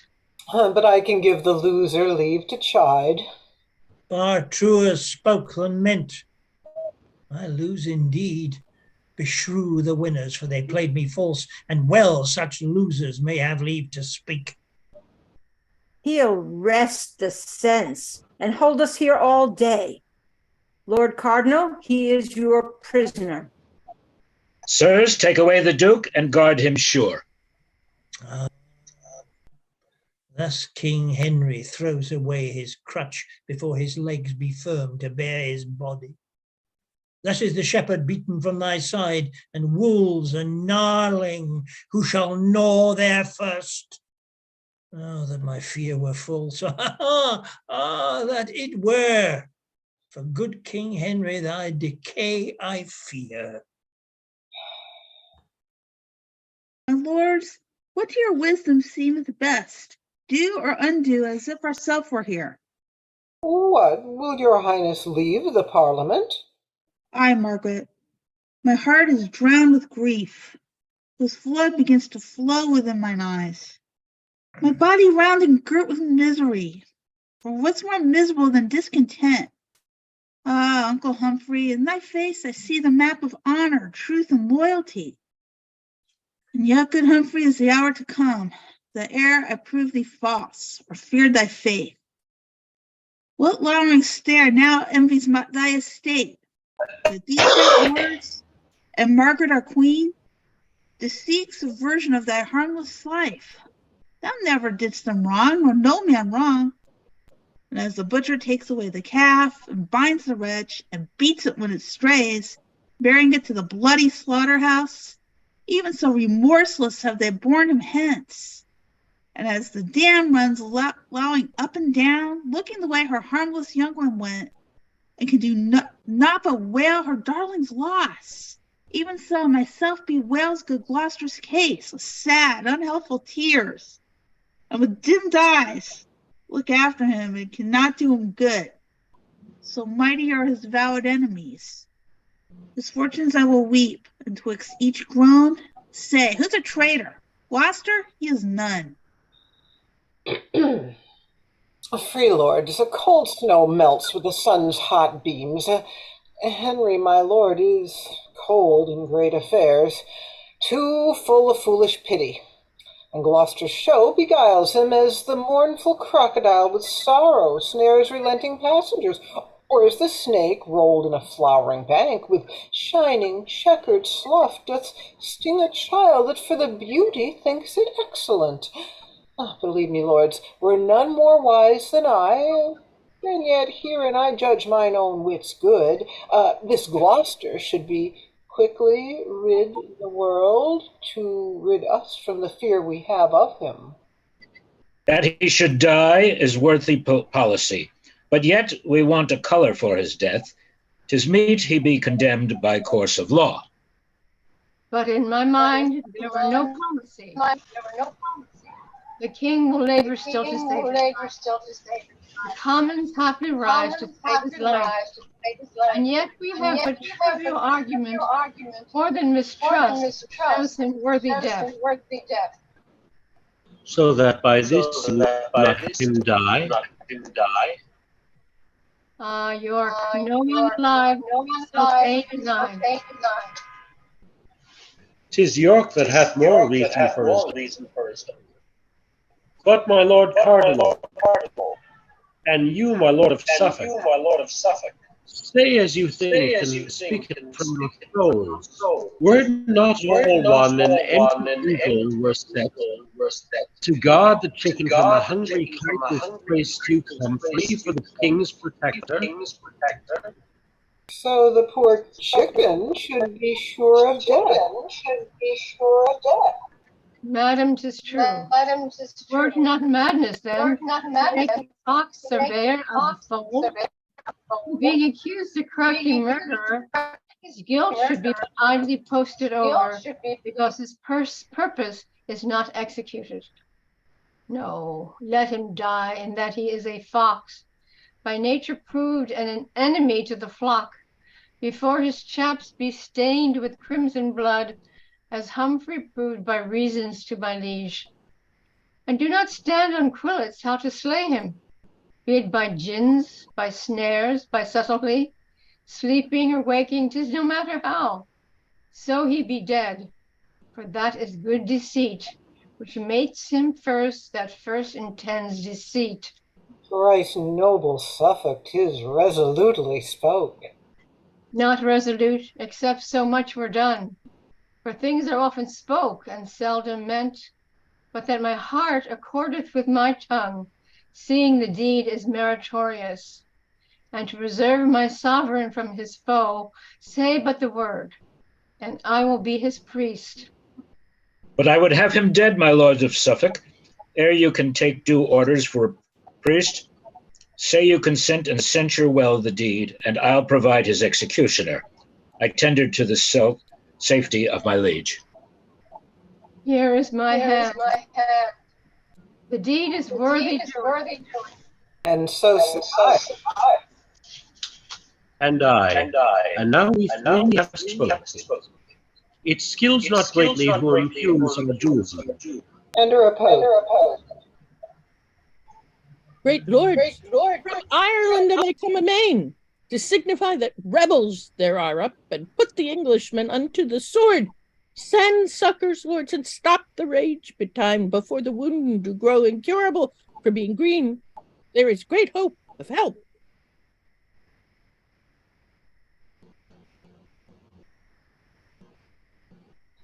Wilford? A breach that craves a quick expedient stop. What counsel give you in this weighty cause? That Somerset be sent as regent thither. 'Tis meet that luckier ruler be employed. Witness the fortune he hath had in France. If York, with all his far-fetched policy, had been the right regent here instead of me, he never would have stayed in France so long.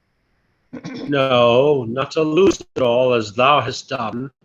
I rather would have lost my life betimes than bring a burden of dishonor home by staying there so long till all were lost. Show me one scar charactered on my skin, men's flesh preserved so whole do seldom win. Nay, then this spark will prove a raging fire, if wind and fuel be brought to feed it with. no more, good York. Sweet Somerset, be still. My fortune, York, hadst thou been regent there, might happily have proved far worse than his. What worse than not, may the shame take all. And in the number thee that wishest shame. My lord of York, try what your fortune is. The uncivil kerns of Ireland are in arms, and temper clay with blood of Englishmen. To Ireland will you lead a band of men, collected choicely from each county's sime, and tie your hap against the Irishmen. I will, my lord, so please his majesty. Why, our authority is his consent, and what we do establish he confirms. Then, noble York, take thou this task in hand. I am content. Provide me soldiers, lords, while I take order for mine own affairs. A charge, Lord York, that I will see performed. But now return we to the false Duke Humphrey. No more of him, for I will deal with him, that henceforth he shall trouble us no more. And so break off the day is most spent. Lord Suffolk, you and I must talk of that event. My lord of Suffolk, within 14 days at Bristol I expect my soldiers, for there I'll ship them all for Ireland. I'll see it truly done, my Lord of York. Exeunt, Manet York. No, York, or never. Steel thy fearful thoughts, and change misdoubt to resolution. Be that thou hopest to be, or what thou art, resigned to death it is not worth enjoying. Let pale-faced fear keep with the mean-born man, and find no harbour in a royal heart. Faster than springtime showers comes thought on thought, and not a thought but thinks on dignity. My brain, more busy than the labouring spider, weaves tedious snares to trap mine enemies. Well, nobles, well. 'Tis politically done, nice Kitty, to send me packing with an host of men. I fear me you but warm the starved snake, who cherished in your breast will sting your hearts. 'Twas men I lacked, and you will give them me. I take it kindly, yet be well assured you put sharp weapons in a madman's hands. Whilst I in Ireland nourish a mighty band, I will stir up in England some black storm shall blow 10,000 souls to heaven or hell. And this fell tempest shall not cease to rage until the golden circuit on my head, like to the glorious sun's transparent beams, do calm the fury of this mad-bred flaw. And for the minister of my intent, I've seduced a headstrong Kentishman, John Cade of Ashford, to make commotion as full well he can under the title of John Mortimer. In Ireland have I seen the stubborn Cade oppose himself against a troop of kerns, and fought so long till that his thighs with darts were almost like a sharp-quilled porpentine.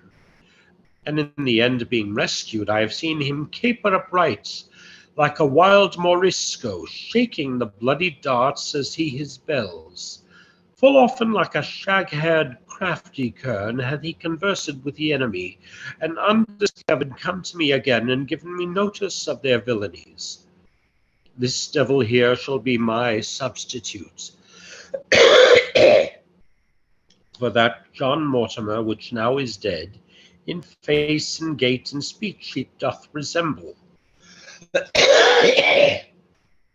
By this I shall perceive the commons' mind, how they affect the house and claim of York. Say he be taken, racked, and tortured, I know no pain they can inflict upon him will make him say, I moved him to those arms. Say that he thrive, as 'tis right like he will.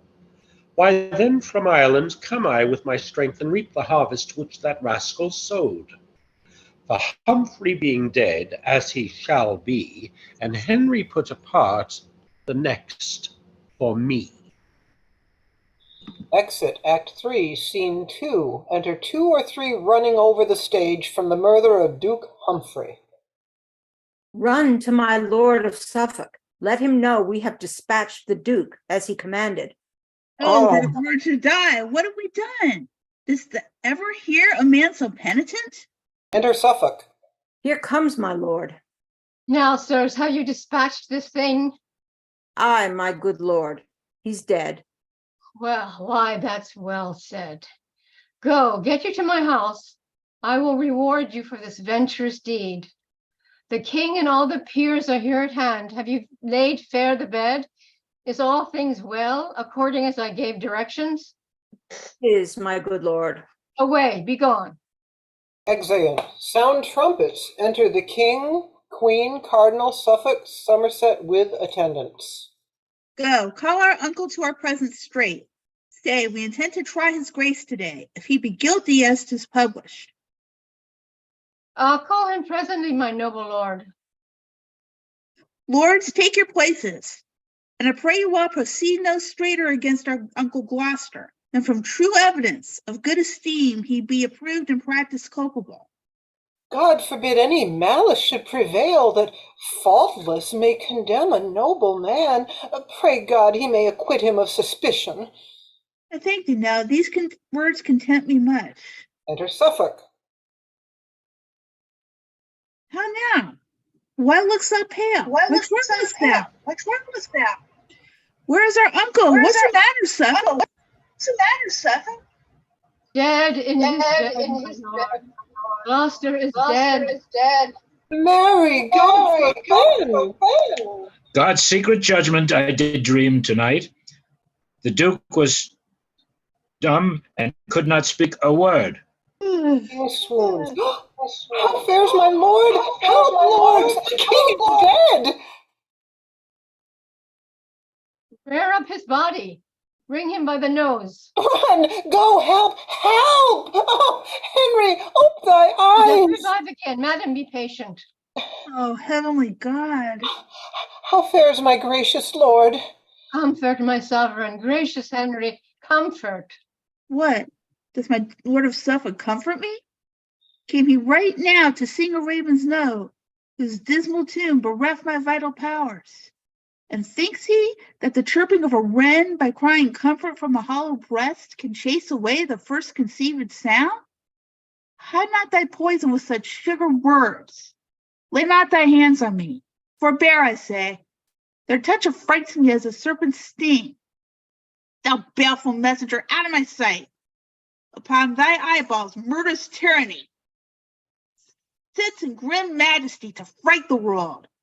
Look not upon me, for thine eyes are wounding. Yet do not come away. Come, basilisk, and kill the innocent gazer with thy sight. For the shade of death I shall find joy and life, but double death, now Gloucester's dead. Why do you rate my lord of Suffolk thus? Although the Duke were enemy to him, and he most Christian-like laments his death, and for myself, foe as he was to me, might liquid tears or heart-offending groans or blood-consuming sighs recall his life, I would be blind with weeping, sick with groans, look pale as primrose with blood-drinking sighs, and all to have the noble Duke alive. What know I how the world may deem of me? For it is known we were but hollow friends. It may be judged I made the Duke away. So shall my name with slander's tongue be wounded, and princes' courts be filled with my reproach. This yet I by his death, ay me, unhappy to be a queen and crowned with infamy. Oh, woe is me for Gloucester, wretched man. Be woe for me, more wretched than he is. What, dost thou turn away and hide thy face? I am no loathsome leper. Look on me. What, art thou like the adder waxen deaf? be poisonous too, and kill thy forlorn queen. Is all thy comfort shut in Gloucester's tomb? While then Dame Margaret was ne'er thy joy. Erect his statue and worship it, and make my image but an alehouse sign. Was I for this nigh erect upon the sea, and twice by awkward wind from England's bank drove back again unto my native clime? Oh, what boded this? But well forewarning wind did seem to say, seek not a scorpion's nest, nor set no footing on this unkind shore. What did I then but curse the gentle gusts, and he that loosed them forth their brazen caves, and bid them blow toward England's blessed shore, or turn our stern upon a dreadful rock? That Aeolus would not be a murderer, but left that hateful office unto thee. The pretty vaulting sea refused to drown me, knowing that thou wouldst have drowned me on shore with tears as salt as sea, through their unkindness. The splitting rocks cowered in the sinking sands, and would not dash me with their ragged sides, because thy flinty heart, more hard than they, might in thy palace perish, Margaret. As far as I could ken thy chalky cliffs, when from thy shore the tempest beat us back, I stood upon the hatches in the storm, and when the dusky sky began to rob my earnest gaping sight of thy land's view, I took a costly jewel from my neck. Hard it was, bound in with diamonds, and threw it toward thy land.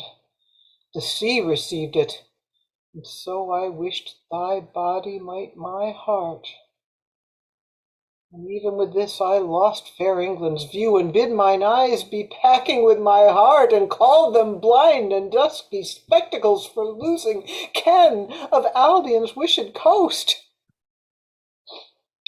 Oh, oft have I tempted Suffolk's tongue, the agent of thy foul inconstancy, to sit and watch me as Ascanius did when he to madding Dido would unfold his father's axe commenced in burning Troy. Am I not witched like her? Art thou not false like him?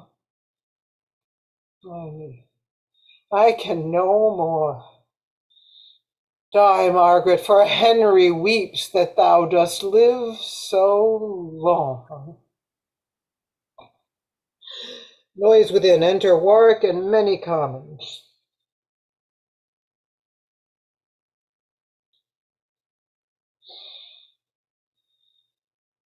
It is reported, mighty sovereign, that good Duke Humphrey traitorously is murdered by Suffolk and the Cardinal Beaufort's means. The commons, like an angry hive of bees that want their leader, scatter up and down and care not who they sting in his revenge. Myself hath calmed their spleenful mutiny until they can hear the order of his death. That he is dead, good Warwick, 'tis too true. But how he died, God knows, not Henry. Enter his chamber, view his breathless corpse, and comment thus upon his sudden death. That shall I do, my lord. Stay, Salisbury, with a rude multitude till I return. O thou that judgest all things, stay my thoughts that labor to persuade my soul. Some violent hands were laid on Humphrey's life. If my suspect be false, forgive me, God, for judgment only doth belong to thee. Fain would I go to chafe his pale lips with 20,000 kisses, and to drain upon his face an ocean of salt tears, to tell my love unto his dumb, deaf trunk, and with my fingers feel his hand, unfeeling, but all in vain are these mean obsequies. Bed is put forth. And to survey his dead and earthly image, what word but to make my sorrow greater? Come hither, gracious sovereign, view this body. That is to see how deep my grave is made. For with his soul fled all my worldly solace. For seeing him, I see my life and death. As surely as my soul intends to live with that dread king that took our state upon to free us from his father's wrathful curse. I do believe that violent hands were laid upon the life of this thrice famed king. A dreadful oath, sworn with a solemn tongue. What instance gives Lord Warwick for his vow? See how the blood is settled in his face? Oft have I seen a timely parted ghost of ashy semblance, meager, pale, and bloodless, being all descended to the laboring heart, who in the conflict that it holds with death attracts the same for aid against the enemy, which with the heart there cools, and ne'er returneth to blush and beautify the cheek again. But see, his face is black and full of blood, his eyeballs further out than when he lived, staring full ghastly like a strangled man, his hair upreared, his nostrils stretched with struggling, his hands abroad displayed, as one that grasped and tugged for life and was by strength subdued. Look on the sheets. His hair, you see, is sticking, his well-proportioned beard made rough and rugged, like to the summer's corn by tempest lodged. It cannot be but he was murdered here. The least of all these signs were probable. Why, Warwick, who should do the deed to death? Myself and Beaufort had him in protection, and we, I hope, sir, are no murderers. But both of you were vowed Duke Humphrey's foes, and you, forsooth, had the good Duke to keep. 'Tis like you would not feast him like a friend, and 'tis well seen he found an enemy. Then you belike suspect these noblemen as guilty of Duke Humphrey's timeless death? Who finds the heifer dead and bleeding fresh, and sees fast by a butcher with an axe, but will suspect 'twas he that made the slaughter? Who finds the partridge in the puttock's nest, but may imagine how the bird was dead, although the kite soar with unbloodied beak? Even so suspicious is this tragedy. Are you the butcher, Suffolk? Where's your knife? Is Beaufort termed a kite? Where are his talons? I wear no knife to slaughter sleeping men, but here's a vengeful sword, rusted with ease, that shall be scoured in his rancorous heart, that slanders me with murder's crimson badge. Say, if thou darest, proud Lord of Warwickshire, that I am faulty in Duke Humphrey's death. What dares not Warwick, if false Suffolk dare him?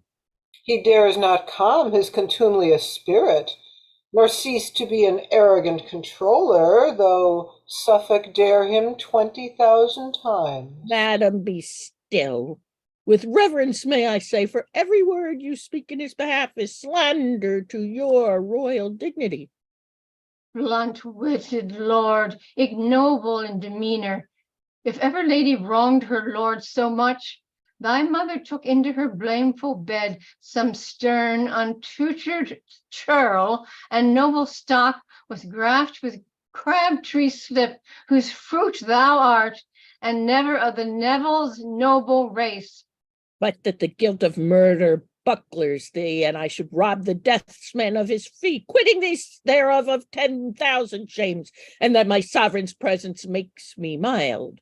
I would, false, murderous, coward, on thy knee make thee beg pardon for thy passing speech, and say it was thy mother that thou meant'st, and thou thyself was born in bastardy, and after all this fearful homage done, give thee thy hirance and thy soul to hell, pernicious bloodsucker of sleeping men. Thou shalt be waking while I shed thy blood, if from this presence thou darest go with me. Away even now, or I will drag thee hence. Unworthy thou art, I'll come with thee and do some service to Duke Humphrey's ghost. Breastplate that a heart untainted. Grace is the arm that has its quarrel just, and he but naked, though locked up in steel, whose conscience with injustice is corrupted. What noise is this? Ah! Enter Suffolk and Warwick with weapons drawn. My lords, your wrathful weapons drawn here in our presence? Dare you be so bold? Why, what tumultuous clamor have we here? The traitorous Warwick with the men of Berwick set all upon me, mighty sovereign. Enter Salisbury. Sirs, stand apart. The king shall know your mind. Dread lord, the commons send you word by me. Unless Lord Suffolk straight be done to death, or banished fares England's territories, they will by violence tear him from your palace and torture him with grievous lingering death.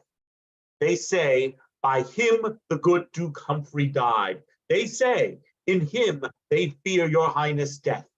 And mere instinct of love and loyalty, free from a stubborn opposite intent, as being thought to contradict your liking, makes them thus forward in his banishment. They say, in care of your most royal person, that if your highness should intend to sleep, and charge that no man should disturb your rest, in pain of your dislike or pain of death, yet notwithstanding such a strait edict, were there a serpent seen with forked tongue that slyly guided toward your majesty, it were but necessary you were waked. Least being suffered in that harmful slumber, the mortal worm might make the sleep eternal. And therefore do they cry, though you forbid, that they will guard you, where you will or no, from such fell serpents as false Suffolk is, with whose envenomed and fatal sting your loving uncle, 20 times his worth, they say is shamefully bereft of life. An answer from the king, my lord of Salisbury. 'Tis like the commons, rude, unpolished hinds, could send such message to their sovereign. But you, my lord, were glad to be employed to show how quaint an orator you are. But all the honor Salisbury hath won is that he was the Lord Ambassador, sent from a sort of tinkers to the king. An answer from the king, or we will all break in. Go, Salisbury, and tell them all from me. I thank them for their tender loving care, and had I not been cited so by them, yet did I purpose as they do entreat. For sure, my thoughts do hourly prophecy, mischance unto my state by Suffolk's means, and therefore by his majesty I swear, whose far unworthy deputy I am, he shall not breathe infection in this air but 3 days longer on the pain of death. Oh, Henry, let me plead for gentle Suffolk. Ungentle queen, to call him gentle Suffolk. No more, I say. If thou dost plead for him, thou wilt but add increase into my wrath. Had I but said, I would have kept my word, but when I swear, it is irrevocable. If after 3 days' space thou here beest found on any ground that I am ruler of, the world shall not be ransomed for thy life. Come, Warwick, come, good Warwick, go with me. I have great matters to impart unto thee. Mischance and sorrow go along with you. Heart's discontent and sour affliction be playfellows to keep you company. There's 2 of you, the devil makes a third, and threefold vengeance tend upon your steps.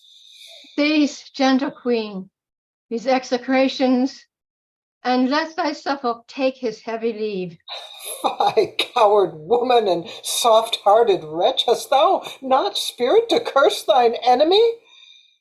A plague upon them. Wherefore should I curse them?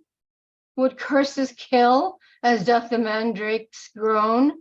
I would invent as bitter searching terms, as cursed, as harsh and horrible to hear, delivered strongly through my fixed teeth, with full as many signs of deadly hate, as lean-faced envy in her loathsome cave.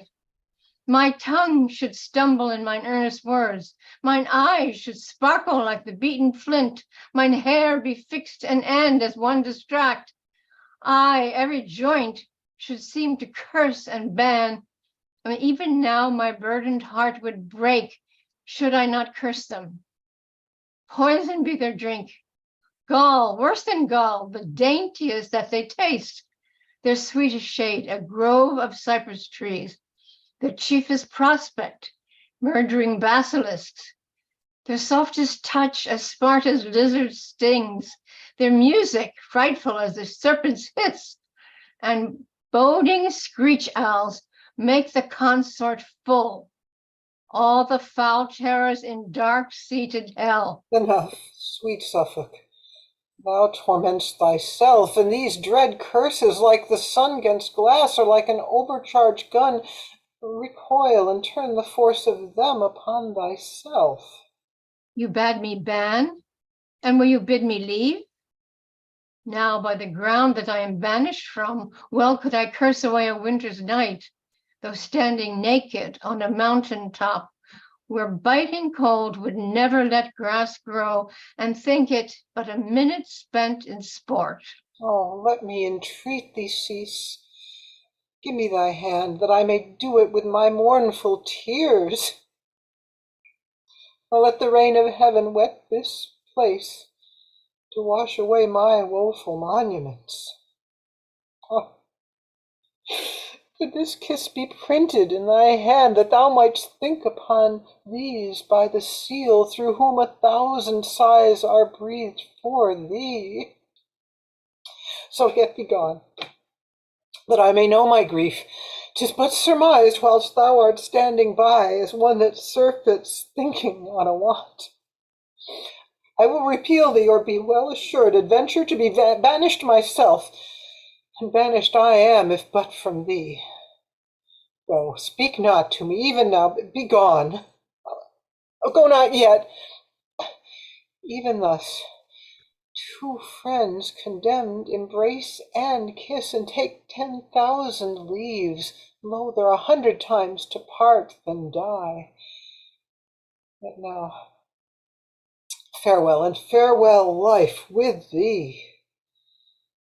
Thus is poor Suffolk 10 times banished, once by the king, and 3 times thrice by thee. 'Tis not the land I care for, wert thou thence. A wilderness is populous enough, so Suffolk had thy heavenly company. For where thou art, there is the world itself, with every several pleasure in the world. And where thou art not, desolation. I can no more live. Live thou to joy thy life, myself no joy in naught, but that thou livest. Whither goes thou so fast? What news, I prithee? To signify unto his majesty that Cardinal Beaufort is at point of death, for suddenly a grievous sickness took him that makes him gasp and stare and catch the air, blaspheming God and cursing men on earth.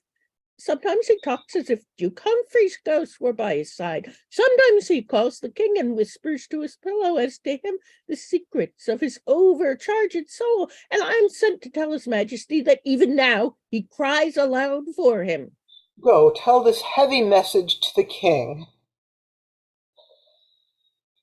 Ay me, what is this world? What news are these?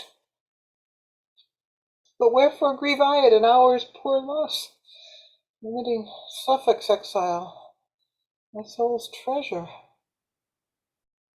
Why only Suffolk mourn I not for thee, and with the southern clouds contend in tears? Theirs is for the earth's increase, mine for my sorrows. Now get thee hence, the king, thou knowest, is coming. If thou be found by me, thou art but dead. If I depart from thee, I cannot live. And in thy sight to die, what were it else but like a pleasant slumber in thy lap? Here could I breathe my soul into the air, as mild and gentle as the cradle babe, dying with mother's dug between its lips. Where from thy sight I should be raging mad, to cry out for thee to close up mine eyes, to have thee with thy lips to stop my mouth.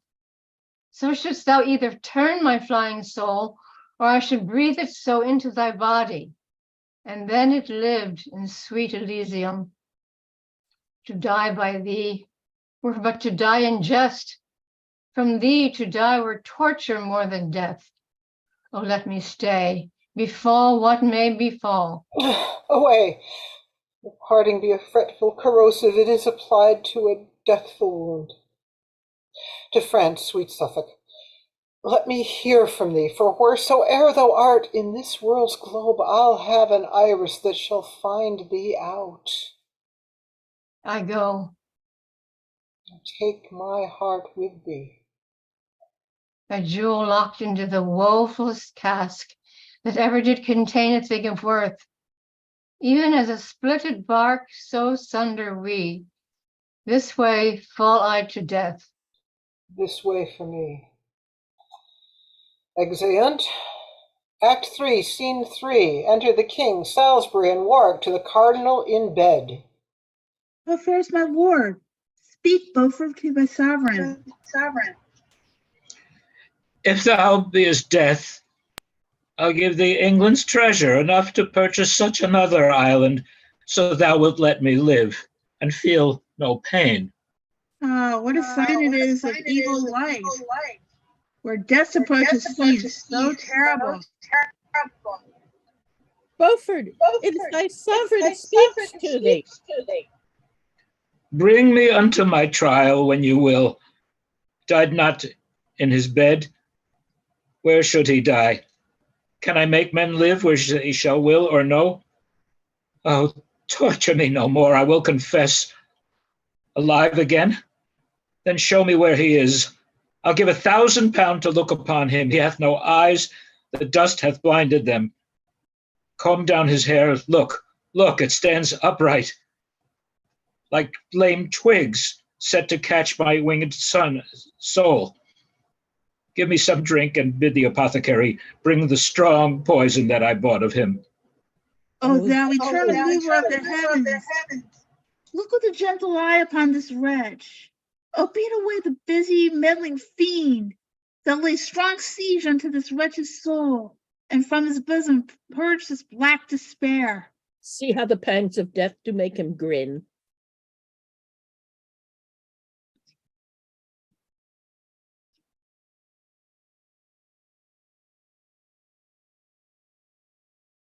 See how the pangs of death do make him grin. Disturb him not, let him pass peaceably. Peace to his soul, if God's good pleasure be. Lord Cardinal, if thou thinkst on heaven's bliss, hold up thy hand, make signal of thy hope. He dies and makes no sign. O God, forgive him. So bad a death argues a monstrous life. Forbear to judge, for we are sinners all. Close up his eyes and draw the curtain close, and let us all to meditation.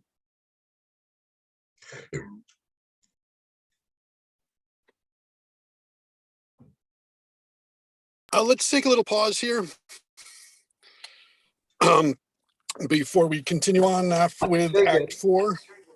Very good. Thank you. Just a few minutes.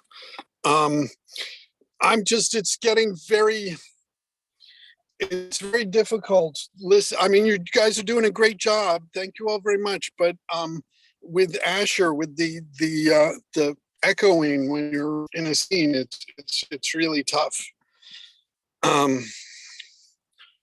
So I don't know what else to do. When you looked in your audio settings, there was nothing you could find that could do echo cancellation, because it just seems to me that should be a possibility. What time is it? 3:20. Okay. So yeah, we'll start again in just 5 minutes. 3:25 Eastern time, or very good. Or what is So, interesting news from London. We have a breakthrough in that, for those who don't know, my daughter is in Mamma Mia in the West End, and she covers the leads and has an ensemble track. Well, as a result of extravagant whatevers in the first show today, on the second show, she had to step in and play the priest who marries the youngsters. And this is the first time in 25 years of Mamma Mia that the priest has ever been played by a woman. And Very nice. and the sound guy sent her a picture of his soundboard, and he'd relabeled his mic, her mic, Pope Jen. I love it. Asher, could I talk you through what you have to do to find echo cancellation? By your microphone.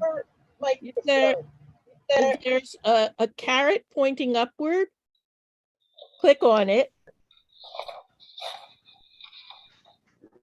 You got that? I did that. Okay. Yes. At the bottom it should say audio settings. Yes. Click on that. Yes. And then you scroll down. There's a part that says audio profile. And it has original sound for musicians. Hold on. I don't see anything that says audio profile. I have settings. The settings should have speaker, microphone, audio profile. I have speaker and microphone. I don't have audio profile. Huh. Are you on a Mac? Yes. Yeah, okay. No, I'm on a. So Eleanor's on a Mac, you, Asher, and you, Asher, are on an IBM machine. And it's true that whatever. the IBM machine does not give audio profile. Okay. Asher, I guess you just have to mute yourself except when you're actually in the act of speaking. That's what I've been trying to do. Yeah, you've been doing a good job.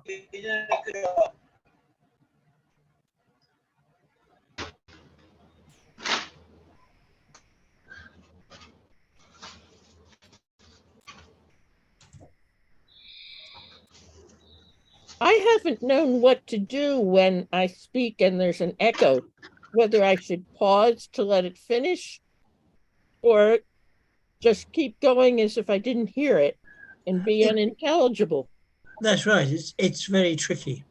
There are several ways it can happen. One is an echo round, and we had trouble with Ken last week because he had come in as an attendee and was then transferred to panelists, but the attendee login wasn't cancelled. So he was actually running two logins at the same time. And that also produced an echo round. What I'm talking about is something different. Yeah. How, when I'm dealing with an echo, as I am right now, should I keep speaking as if I don't hear it, or should I let it finish before I go on? Well, the unfortunate thing is it's going to keep echoing while you're talking, but at least the first time you say it is quite loud and louder than the echo. So just keep going as if there's no echo and we can focus on what you're saying. Yeah. Yeah, I think you're right, Shelley. I think that's the best way. You just bat on. I find it difficult to actually get through a long speech when there's an echo, though. Well, it's like singing the national anthem in Yankee Stadium. Not that I've ever done that. I've heard that that's what it sounds like to the singer. I feel for their pain, my goodness. Oh, yeah. Yeah.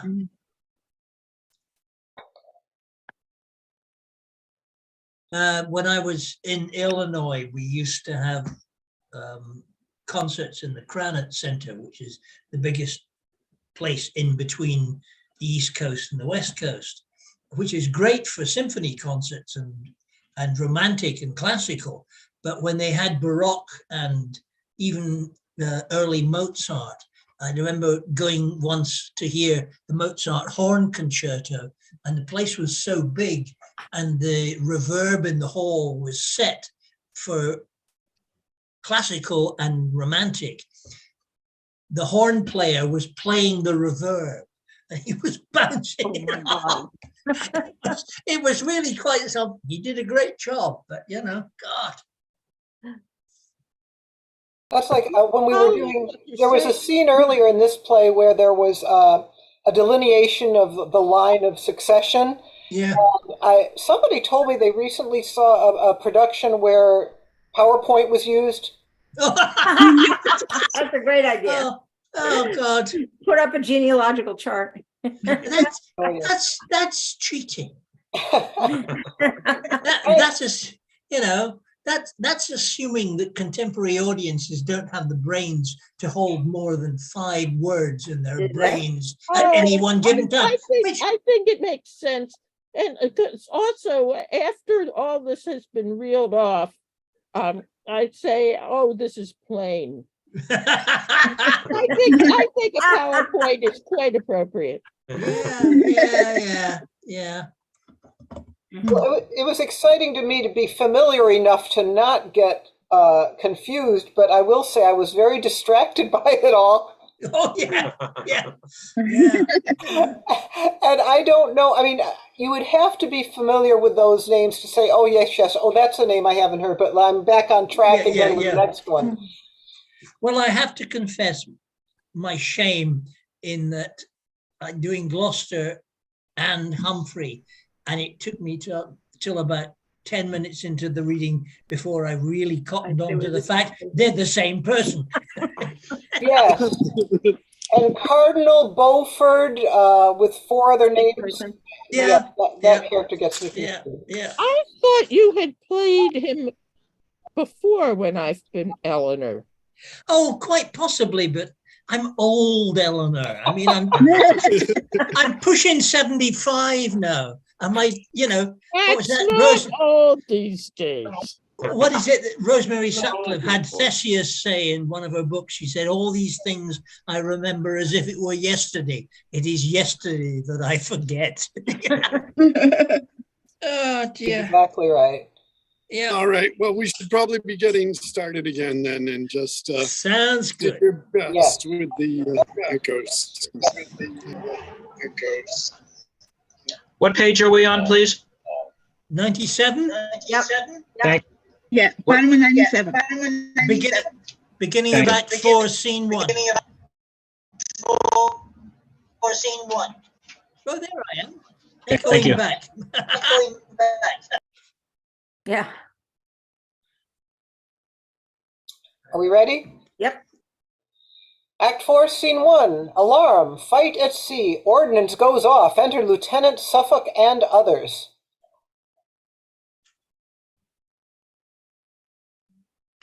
Who's the lieutenant? Angus, I think. I'll do it. No, it's Angus, I think. No, I'm not a lieutenant. No? I'm the mate. Oh, you're the mate? Oh. I can do the lieutenant. The gaudy, blabbering, and remorseful day is crept into the bosom of the sea, and now loud howling wolves arouse the jades that drag the tragic melancholy night, who with their drowsy, slow, and flagging wings clip dead men's graves, and from their misty jaws breathe foul, contagious darkness in the air. Therefore bring forth the soldiers of our prize, for whilst our pinnace anchors in the downs, here shall they make their ransom on the sand, and with their blood stain this discoloured shore. Maester, this prisoner freely I give thee, and thou that art his mate, make but of this. The other Walter Whitmore is thy share. What is my ransom, master? Let me know. 1,000 crowns, or I'll slip down your head. And so much shall you give, or off goes yours. Would think you much to pay 2,000 crowns, and bear the name and port of gentleman? Cut both a villain's throat, for die you shall. The lives of those which we have lost in fight be counterpoised with such a petty sum. I'll give it, sir, and therefore spare my life. And so will I, right home for it straight. I lost mine eye in laying the prize aboard, and therefore to revenge it shalt thou die. And so should these, if I might have my will. Be not so rash. Take ransom, let him live. Look on, my George. I am a gentleman. Rate me at what thou wilt, thou shalt be paid. And so am I. My name is Walter Whitmore. How now? Why start'st thou? What, doth death affright? Thy name affrights me, in whose sound is death. A cunning man did calculate my birth, and told me that by water I should die. Yet let not this make thee be bloody minded. Thy name is Gualtier, being rightly sounded. Gualtier or Walter, which it is, I care not. Never yet did base dishonor blur our name, but with our sword we wiped away the blot. Therefore, when merchant-like I sell revenge, broke be my sword, my arms torn and defaced, and I proclaimed a coward through the world. Stay, Whitmore, for thy prisoner is a prince, the Duke of Suffolk, William de la Pole. The Duke of Suffolk, muffled up in rags? Aye, but these rags are no part of the Duke. By Jove, was never slain as thou shalt be, obscure and lousy swain, King Henry's blood. The honorable blood of Lancaster must not be shed by such a jaded groom. Hast thou not kissed thy hand and held my stirrup, bareheaded, plodded by my footcloth mule, and thought thee happy when I shook my head? How often hast thou waited at my cup, fed from my trencher, kneeled down at the board when I have feasted with Queen Margaret? Remember it, and let it make thee crestfallen. Aye, and allay this thy abortive pride. How in our voiding lobby hast thou stood and duly waited for my coming forth? This hand of mine hath writ in thy behalf, and therefore shall it charm thy riotous tongue. Speak, captain. Shall I stab the forlorn swain? First let my words stab him, as he hath me. Base slave, thy words are blunt, and so art thou. Convey him hence, and on our longboat's side strike off his head. Thou darest not for thy own. Pool, Sir Pool, Lord, I ken all puddles sink, whose filth and dirt troubles the silver spring where England drinks. Now will I dam up this thy yawning mouth for swallowing the treasure of the realm. Thy lips that kissed the queen shall sweep the ground, and thou that smilest at good Duke Humphrey's death against the senseless winds shall grin in vain. Who in contempt shall hiss at thee again? And wedded be thou to the hags of hell for daring to affray a mighty lord unto the daughter of a worthless king, having neither subject, wealth, nor diadem. By devilish policy art thou grown great, and like ambitious Scylla overgorged with gobbets of thy mother bleeding heart. By thee, Anjou and Maine were sold to France. The false revolting Normans, through thee, disdained to call us lord, and Picardy has slain their governors, surprised our forts, and sent the ragged soldiers wounded home. The princely Warwick with the Nevilles all, whose dreadful swords were never drawn in vain, as hating thee and risen up in arms. And now the House of York, thrust from the crown by shameful murder of a guiltless king and lofty, proud, encroaching tyranny, burns with revenging fire, whose hopeful colours advance our half-faced sun, striving to shine, under the which is writ Invitis nubibus.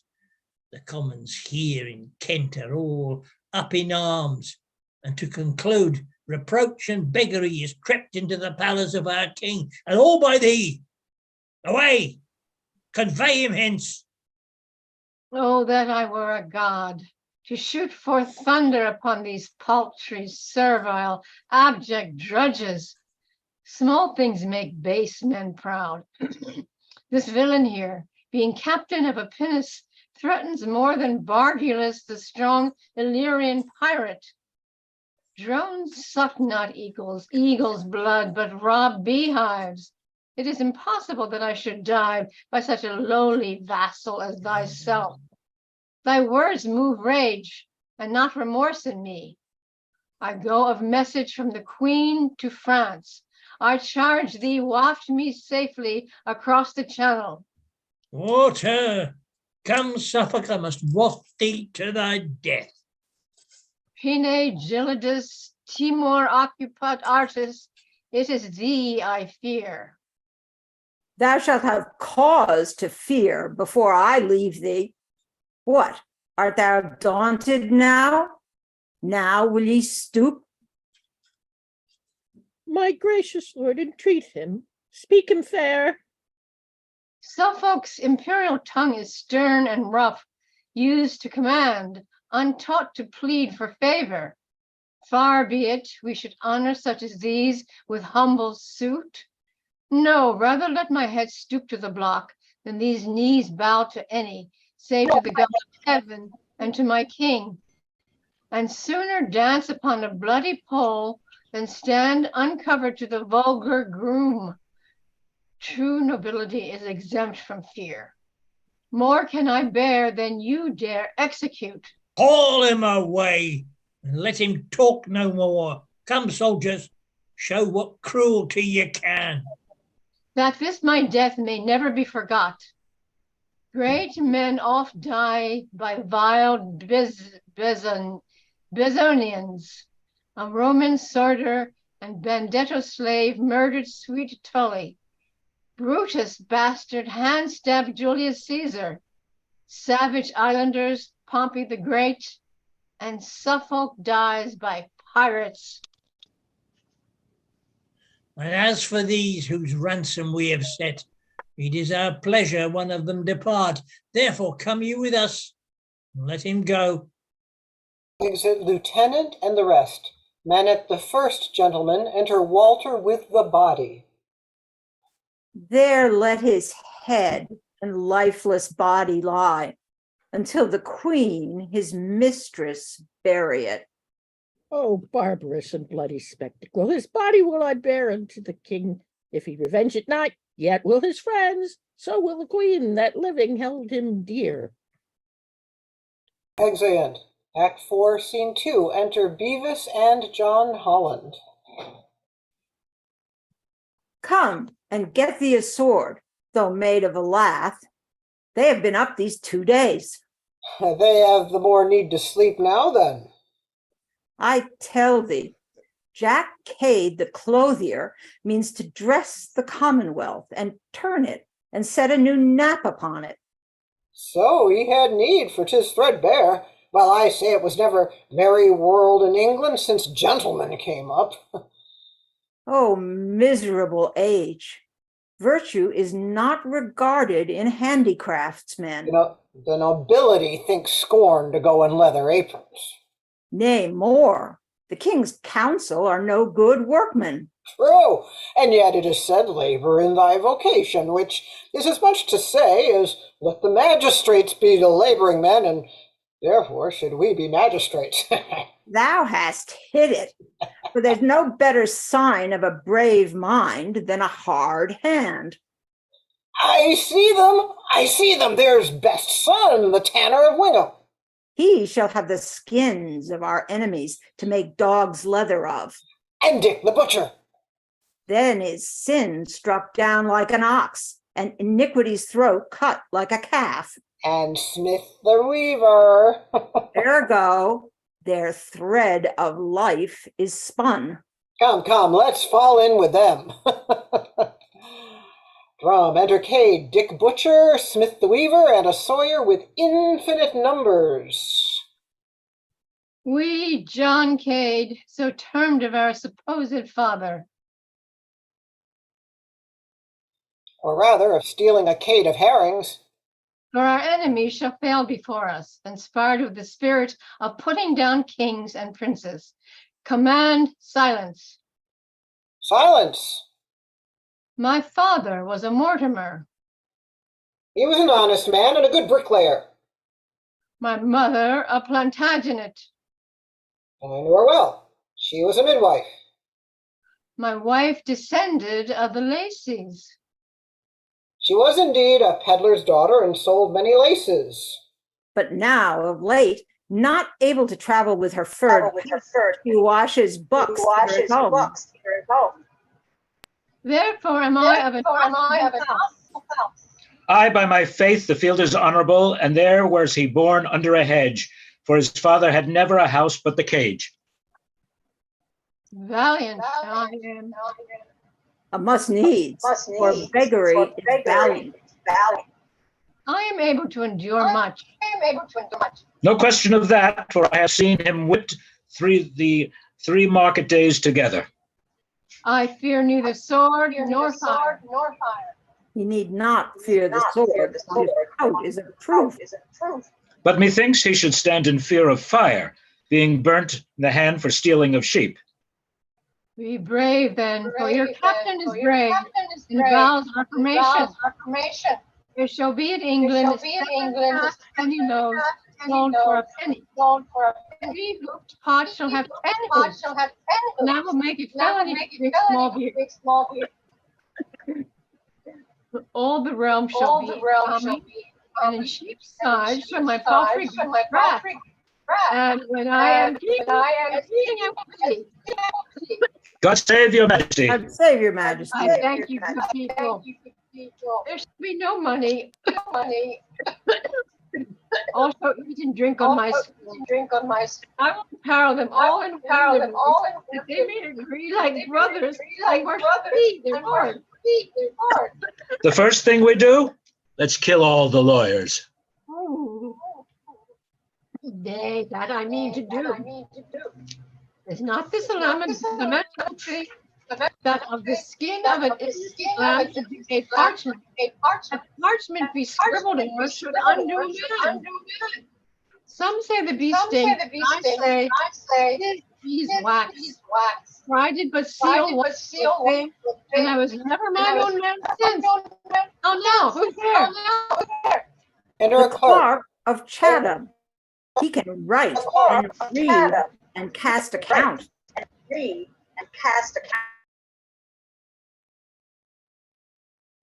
Oh, monstrous. We took him setting of boys' copies. Here's a villain. He's a book in his pocket with red letters in it.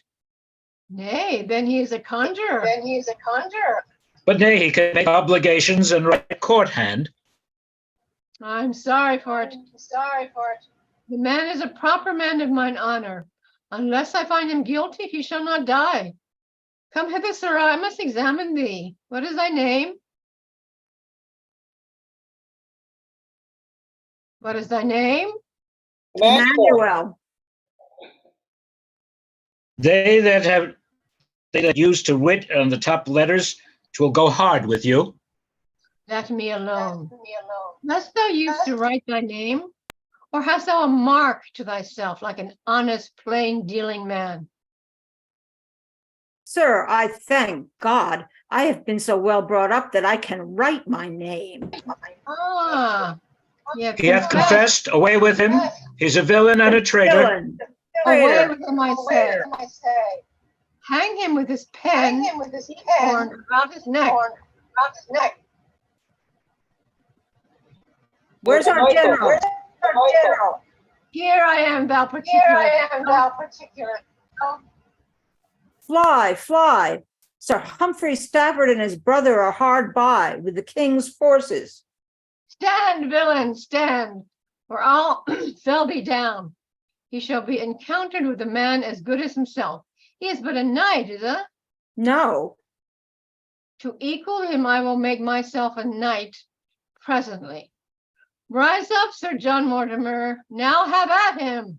Enter Sir Humphrey Stafford and his brother with drum and soldiers. Rebellious hinds, the filth and scum of Kent, marked for the gallows, lay your weapons down. Home to your cottages, forsake this groom. The king is merciful if you revolt. But angry, wrathful, and inclined to blood if you go forward. Therefore, yield or die. As for these silken-coated slaves, I pass not. It is to you, good people, that I speak. over whom, in time to come, I hope to reign, for I am rightful heir unto the crown. Villain, thy father was a plasterer, and thou thyself a shearman, art thou not? And Adam was a gardener. And what of that? Marry, this Edmund Mortimer, Earl of March, married the Duke of Clarence's daughter, did he not? Aye, sir. By her he had 2 children at one birth. That's false. Aye, there's the question, but I say 'tis true. The elder of them being put to nurse was by a beggar woman stolen away, and ignorant of his birth and parentage became a bricklayer when he came to age. His son am I. Deny it if you can. Nay, 'tis too Nay, true. Therefore, 'tis too true, therefore he shall be king. Sir, he made a chimney in my father's house, and the bricks are alive at this day to testify it. Therefore, deny it not. And will you credit this base judge's words that speaks he knows not what? Aye, marry will we, therefore get ye gone. Jack Cade, the Duke of York has taught you this. He lies. For I invented it myself. Go to, sir, I'll tell the king for me that for his father's sake, Henry V, in whose time boys went to span counter for French crowns, I am content he shall reign, but I'll be protector over him. And furthermore, we'll have the Lord Sayers spread for head for selling the dukedom of Maine. And good reason. For thereby is England mained and fain to go with the staff, but that my puissance holds it up. Fellow kings, I tell you that Lord Say hath gelded the commonwealth and made it a eunuch. And more than that, he can speak French, and therefore he is a traitor. Oh, gross and miserable ignorance. Nay, answer if you can. The Frenchmen are our enemies. Go to then, I ask but this. Can he that speaks with the tongue of an enemy be a good counselor or no? No. No, and therefore we'll have his head. Well, seeing gentle words will not prevail, assail them with the army of the king. Herald away, and throughout every town proclaim them traitors as they're up with Cade, that those which fly before the battle ends may even in their wives' and children's sight be hanged up for example at their doors. And you that be the king's friends, follow me. And you that love the commons, follow me. Now show yourselves, men, 'tis for liberty. We will not leave one lord, one gentleman, spare none, but such as go in clouted shoon. For they are thrifty, honest men, and such as would, but that they dare not, take our part. They are all in order and march toward us. But then are we in order when we are most out of order? Come, march forward. Act 4, Scene 3, Alarm to the fight, wherein both the Staffords are slain. Enter Cade and the rest. Where's Dick, the butcher of Ashford? Here, sir. They fell before the election and auction, and thou behavest thyself as if thou hadst been in thine own slaughterhouse. Therefore thus will I reward thee. The length shall be as long again as it is, and thou shalt have a license to kill for 100 lacking 1. I desire no more. And to speak truth, thou deserves no less. This monument of the victory will I bear, and the bodies shall be dragged in my horse heels till I do come to London, where we will have the mayor's sword borne before us. If we mean to thrive and do good, break open the jails and let out the prisoners. Fear not that I warrant thee. Come, let's march towards London. Exeunt. Act 4, Scene 4, Enter the king with a supplication, and Queen Margaret with Suffolk's head, the Duke of Buckingham, and Lord Say. Oft have I heard that grief softens the mind and makes it fearful and degenerate. Think therefore on revenge and cease to weep. But who can cease to weep and look on this? Here may his head lie on my throbbing breast. But where's the body that I should embrace? What answer makes your grace to the rebels' supplication? I'll send some holy bishop to entreat. For God forbid so many simple souls should perish by the sword. And I myself, rather than bloody war, shall cut them short. Will parley with Jack Cade, their general. But stay, I'll read it over once again. Oh, barbarous villains! And this lovely face ruled like a wandering planet over me. Could it not enforce them to relent that were unworthy to behold the same? Lord say, Jack Cade hath sworn to have thy head. Aye, but I hope your highness shall have his. How now, madam? Still lamenting and mourning for Suffolk's death? I fear me, love, that if I had been dead, thou wouldst not have mourned so much for me. No, my love, I should not mourn, but die for thee. Now, what news? What comest thou in such haste?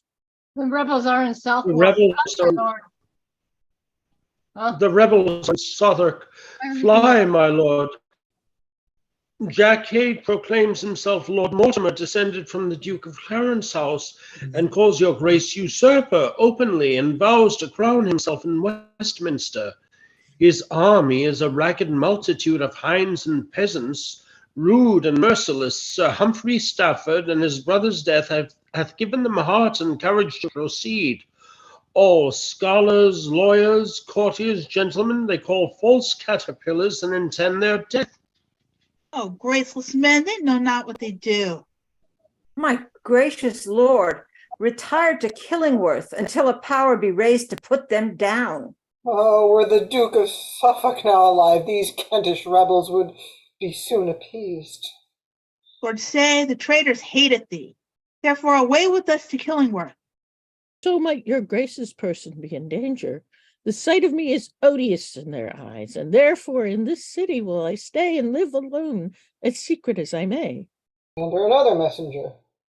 Jack Cade hath gotten London Bridge. The citizens fly and forsake their houses. The rascal people, thirsting after prey, join with the traitor, and they jointly swear to spoil the city and your royal court. Then linger not, my lord. Away, take horse. Come, Margaret. God our hope will succor us. My hope is gone, now Suffolk is deceased. Farewell, my lord. Trust not the Kentish rebels. Trust nobody, for fear you be betrayed. The trust I have is in mine innocence, and therefore am I bold and resolute. Exeunt. Act 4, Scene 5. Enter Lord Scales upon the tower walking. Then enters 2 or 3 citizens below. How now, is Jack Cade slain? No, my lord, nor likely to be slain, for they have won the bridge, killing all those that withstand them. The Lord Mayor craves aid of your honor from the tower to defend the city from the rebels. Such aid as I can spare you shall command, but I am troubled here with them myself. The rebels have essayed to win the tower. But get you to Smithfield and gather head, and thither while I send you Matthew Goff. Fight for your king, your country, and your lives. And so farewell, for I must hence again. Exeunt. Act 4, Scene 6. Enter Jack Cade and the rest, and strikes his staff on London stone. Now is Mortimer lord of this city, and here sitting upon London stone, I charge and command that of the city's costs the pissing conduit run nothing but claret wine this first year of our reign. And now henceforward it shall be treason for any that calls me other than Lord Mortimer. Enter a soldier running. Jack Cade! Jack Cade! Knock him down there. They kill him.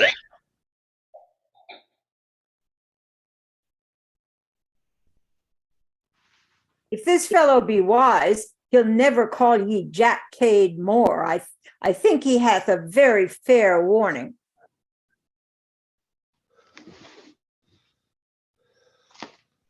My lord, there's an army gathered in Smithfield. Come, then let's go fight with them. But first, go and set London Bridge on fire. And if you can, burn down the tower too. Come, that's away. Exit omnes, Act 4, Scene 7, alarums. Matthew Goff is slain and all the rest. Then enter Jack Cade with his company. So, sirs, now go some and pull down the Savoy. Others to the Inns of Court, down with them all. I have a suite unto your lordship. Be it a lordship, thou shalt have it for that word. Only the laws of England may come at him. Mass, 'twill be so law then, for he was thrust in the mouth with a spear, and 'tis not whole yet. Nay, John, it will be stinking law, for his breath stinks with eating toasted cheese. I have thought upon it, it shall be so.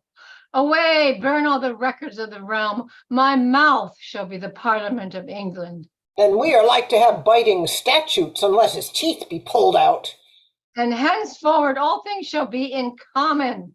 Enter a messenger. My lord, a prize, a prize. Here's the Lord say, which sold the towns in France. He that made us pay 1 in 20 15s and 1 shilling to the pound the last subsidy. Enter George Bevis with the Lord say. Well, he shall be beheaded for it 10 times. Ah, thou say, thou surge, nay, thou buckram lord, now art thou within point blank of our jurisdiction regal. What canst thou answer to my majesty for giving up of Normandy unto Monsieur Monsieur, the Dauphin of France? Be it known unto thee by these presents, even the presence of Lord Mortimer, that I am the besom that must sweep the court clean of such filth as thou art. Thou hast most traitorously corrupted the youth of the realm in erecting a grammar school. And whereas before our forefathers had no other books but the score and the tally, thou hast caused printing to be used, and contrary to the king, his crown, and dignity, thou hast built a paper mill. It will be proved to thy face that thou hast men about thee that usually talk of a noun and a verb and such abominable words as no Christian ear can endure to hear. Thou hast appointed justices of peace to call poor men before them about matters they were not able to answer. Moreover, thou hast put them in prison, and because they could not read, thou hast hanged them, when indeed only for that cause they had been most worthy to live. Thou dost ride in a footcloth, dost thou not? What of that? Marry, thou oughtst not to let thy horse wear a cloak, when honester men than thou go in their hose and doublets. And work in their shirts too, as myself, for example, that You men of Kent. what say you of Kent? Nothing but this. Tis bona terra malagay. Away with him. He speaks Latin. Hear me but speak, and bear me where you will. Kent in the commentaries Caesar writ is turned the civilest place of all this isle. Sweet is the country because full of riches, the people liberal, valiant, active, wealthy, which makes me hope you are not void of pity. I sold not Maine, I lost not Normandy, yet to recover them would lose my life. Justice with favor have I always done. Prayers and tears have moved me. Gifts could never. When have I aught exacted at your hands? Kent to maintain, the king, the realm, and you. Large gifts have I bestowed on learned clerks, because my book preferred me to the king. And seeing ignorance is the curse of God, knowledge the wing wherewith we fly to heaven, unless you be possessed with devilish spirits, you cannot but forbear to murder me.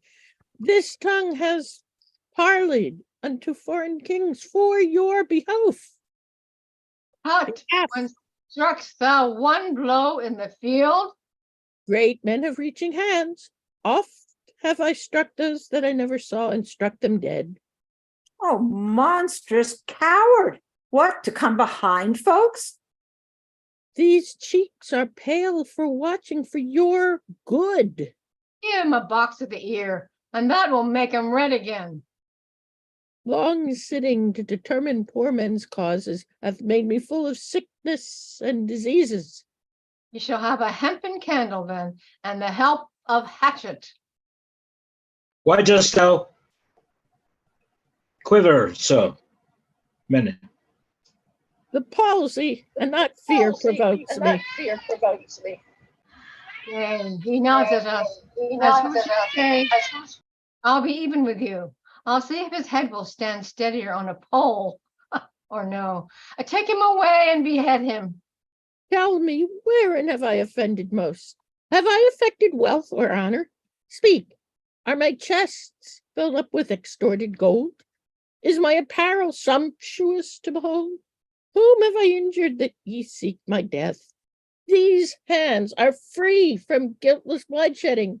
This breast from harboring foul, deceitful thoughts. Oh, let me live.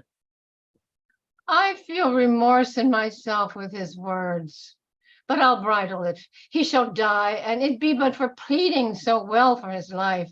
Away with him. He has a familiar under his tongue. He speaks not a God's name. Go, take him away, I say, and strike off his head presently, and then break into his son-in-law's house, Sir James Cromer, and strike off his head and bring him both upon 2 poles hither. Shall be done. Our countrymen, if when you make your prayers, God should be so obdurate as yourselves, how would it fare with your departed souls? And therefore yet relent and save my life. Away with him, and do as I command ye. The proudest peer in the realm shall not wear a head on his shoulders unless he pay me tribute. There shall not a maid be married, but she shall pay to me her maidenhead ere they have it. Men shall hold of me in capita, and we charge and command that their wives be as free as heart can wish or tongue can tell. My lord, when shall we go to Cheapside and take up immediately upon our bills? Marry presently. Oh, brave. Enter one with the heads. But is not this braver? Oh, let them kiss one another, for they loved well when they were alive. Now part of them again, lest they consult about the giving up of some more towns in France. Soldiers, defer the spoil of the city until night. For with these born before us, instead of maces, will we ride through the streets and at every corner have them kiss. Away! Exit. Act 4, Scene 8. Alarm and retreat. Enter again Cade and all his rabblement. Up Fish Street, down St. Magnus Corner, kill and knock down, throw them into Thames. What noise is this I hear? Dare any be so bold to sound retreat or parley when I command them to kill? Enter Buckingham and old Clifford. Aye, here they be that dare and will disturb thee. No, Cade, we come ambassadors from the king unto the commons, whom thou hast misled. And here pronounce free pardon to them all that will forsake thee and go home in peace. What say ye, countrymen? Will you relent Countrymen, and yield to will ye mercy? Asher, it's me. What say ye, countrymen? Will you relent and kill your fucking microphone? That'll do it. Thank you. What say ye, countrymen? Will you relent and yield to mercy whilst 'tis offered you? Or let a rabble lead you to your deaths who loves the king and will embrace his pardon, fling up his cap and say, God save his majesty, who hateth him and honours not his father, Henry V, that made all France to quake, and shake he his weapon at us and pass by. God save the king! The king. God God save the king! What, Buckingham and Clifford, are ye so brave? And you base peasants, do you believe him? Will you needs be hanged with your pardons about your necks? Hath my sword therefore broke through London gates that you should leave me at the White Hart in Southwark? I thought you would never have given out these arms till you had recovered your ancient freedom. But you are all recreants and dastards, and delight to live in slavery to the nobility. Let them break your backs with burdens, take your houses over your heads, ravish your wives and daughters before your faces. For me, I will make shift for one, and so God's curse light upon you all. We'll follow Cade! We'll follow Cade! Is Cade the son of Henry V, that thus you do exclaim you'll go with him? Will he conduct you through the heart of France and make the meanest of your earls and dukes? Alas, he hath no home, no place to fly to, nor knows he how to live but by the spoil, unless by robbing of your friends and us. Were it not a shame that whilst you live at yard, the fearful French whom you late vanquished should make us start o'er seas and vanquish you? Methinks already in this civil broil, I see them lording it in London streets, crying Viliago unto all they meet. Better 10,000 base-born Cades miscarry than you should stoop unto a Frenchman's mercy. To France, and get what you have lost. Spare England, for it is your native coast. Henry hath money, you are strong and manly, God on our side, and doubt not of victory. Clifford! Clifford! The king and Clifford! Was ever feather so lightly blown to and fro as this multitude? The name of Henry V hails them to 100 mischiefs and makes them leave me desolate. I see them lay their heads together to surprise me. My sword make way for me, for here is no staying. In despite of the devils and hell, have through the very midst of you and heavens and honor be witness that no want of resolution in me, but only my followers' base and ignominious treasons makes me betake me to my heels. What? Is he fled? Go some and follow him, and he that brings his head unto the king shall have 1,000 crowns for his reward. Follow me, soldiers. We'll devise a mean to reconcile you all unto the king. Exeunt omnes. Act 4, Scene 9. Sound trumpets, enter King and Somerset on the terrace. Was ever king that joyed an earthly throne and could command no more content than I? No sooner was I swept out of my cradle, but I was made a king at 9 months old. Was never such a want to be a king as I do wish and want to be a subject. Enter Buckingham and Clifford. Health and glad tidings to your majesty. Why, Buckingham, is the traitor Cade surprised, or is he but retired to make him strong?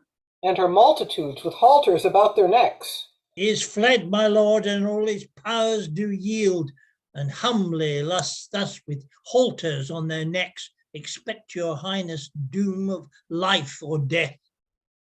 Then heaven set ope thy everlasting gates to entertain my vows of thanks and praise. Soldiers, this day have you redeemed your lives and showed how well you love your prince and country. Continue still in this so good a mind, and Henry, though he be unfortunate, assure yourselves will never be unkind. And so with thanks and pardon to you all, I do dismiss you to your several countries. God save the God king. save the king. God save the king. Enter a messenger. Please it your grace to be advertised. The Duke of York is newly come from Ireland, and with the puissant and mighty power of gallows glasses and stout kerns, is marching hitherward in proud array, and still proclaimeth as he comes along, his arms are only to remove from thee the Duke of Somerset, whom he terms a traitor. Thus stands my state, 'twixt Cade and York distressed. Like to a ship that having escaped a tempest is straightway calm and boarded with a pirate. But now is Cade driven back, his men dispersed, and now is York in arms to second him. I pray thee, Buckingham, go and meet him, and ask him what's the reason of these arms. Tell him I'll send Duke Edmund to the Tower, and Somerset we will commit thee thither till his army be dismissed from him. My lord, I'll yield myself to prison willingly, or unto death, to do my country good. In any case, be not too rough in terms, for he is fierce and cannot brook hard language. I will, my lord, and doubt not so to deal as all things shall redound unto your good. Come, wife, let's in, and learn to govern better, for yet may England curse my wretched reign. Flourish, exeunt. Act 4, Scene 10, enter Cade. Ah. Fie on ambitions, fie on myself that have a sword, and yet am ready to famish. These 5 days have I hid me in these woods, and durst not peep out, for all the country is laid for me. But now am I so hungry that if I might have a lease of my life for 1,000 years, I could stay no longer. Wherefore on a brick wall have I climbed into this garden to see if I can eat grass, or pick a salad another while, which is not amiss to cool a man's stomach this hot weather. And I think this world's salad was born to do me good.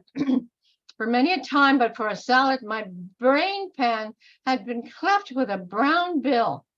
And many a time when I have been dry and bravely marching, it hath served me instead of a quart pot to drink in. And now the word salad must serve me to feed on. Enter Iden. Lord, who would live turmoiled in the court and may enjoy such quiet walks as these? This small inheritance my father left me contenteth me and worth a monarchy. I seek not to wax great by others' warning, or gather wealth I care not with what envy. Suffice this, that I have maintains my state and sends the poor well pleased from my gate. Here's the Lord of the soil come to seize me for a stray, for entering his fee simple without leave.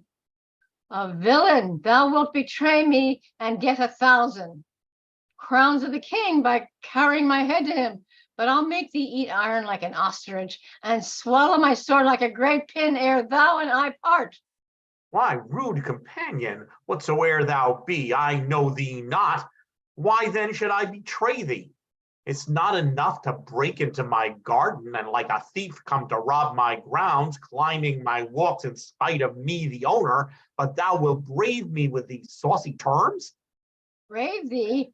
I by the best blood that ever was broached and beard thee to. Look on me well. I have eaten no meat these 5 days, yet come thou and thy 5 men, and if I do not leave you all as dead as a doornail, I pray God I may never eat grass more. Nay, it shall ne'er be said, while England stands, that Alexander Iden, an esquire of Kent, took odds to combat a poor famished man.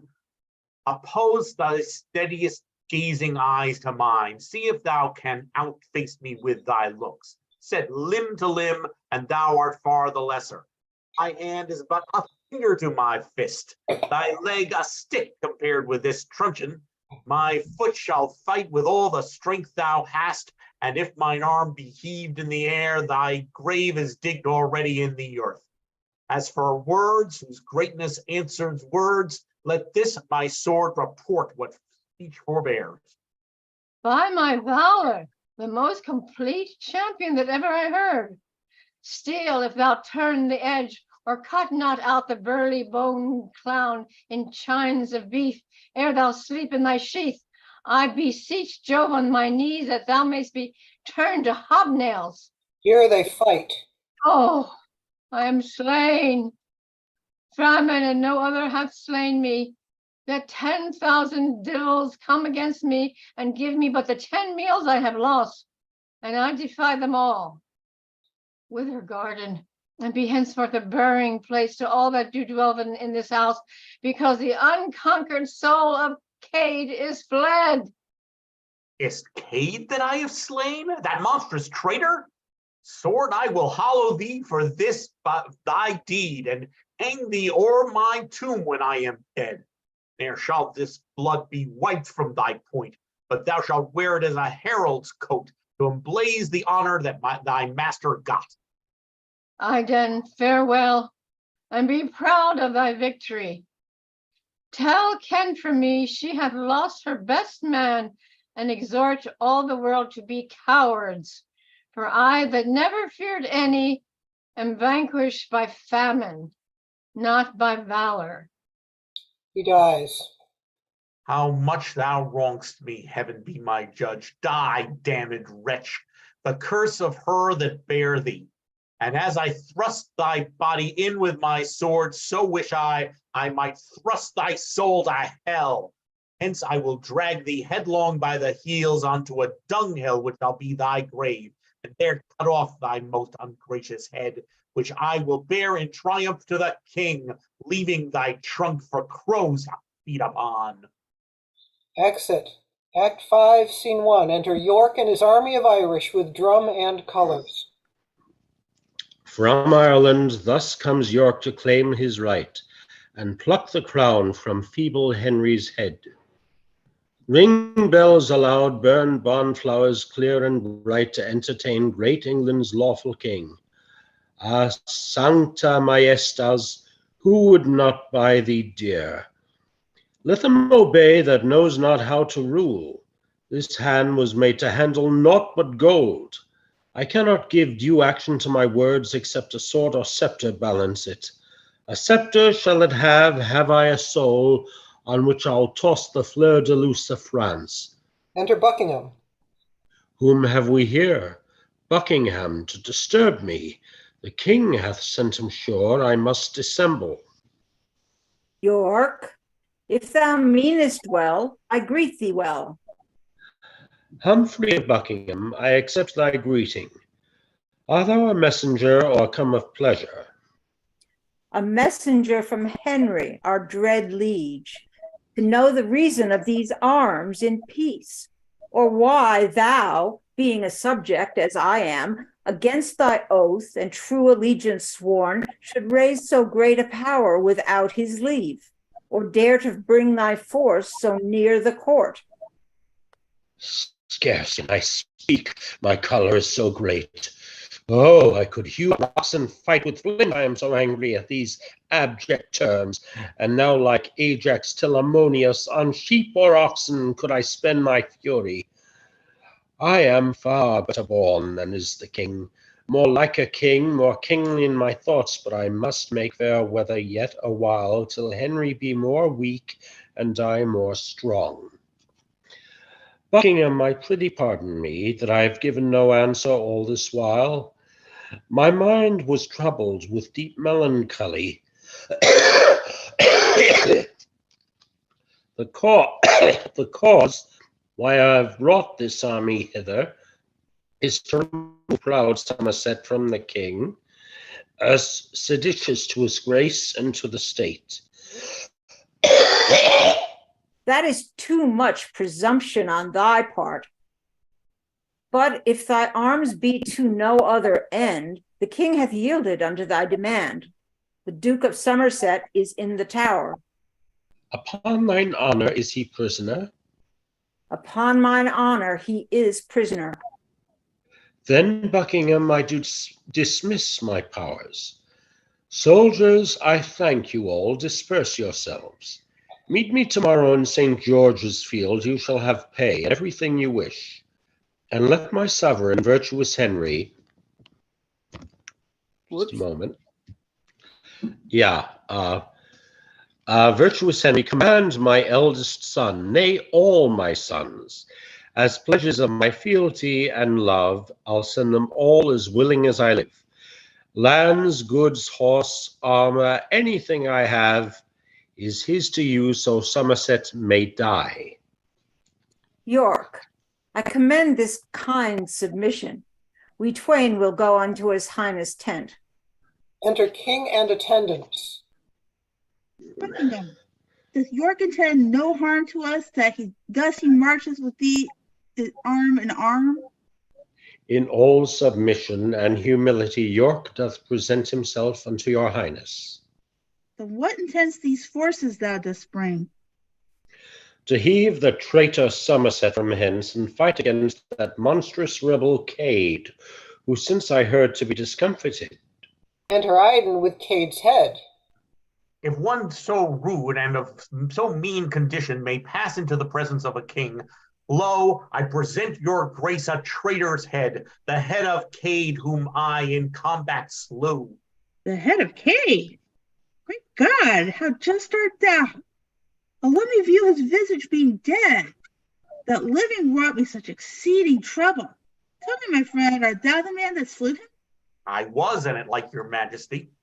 How art thou called, and what is thy degree? Alexander Iden, that's my name. A poor esquire of Kent that loves his king. So please it you, my lord, 'twere not amiss he were created knight for his good service. I kneel down. Rise up a knight. We give thee for reward 1,000 marks, and will that thou henceforth attend on us. May Iden live to merit such a bounty, and never live but true unto his liege. Enter Queen and Somerset.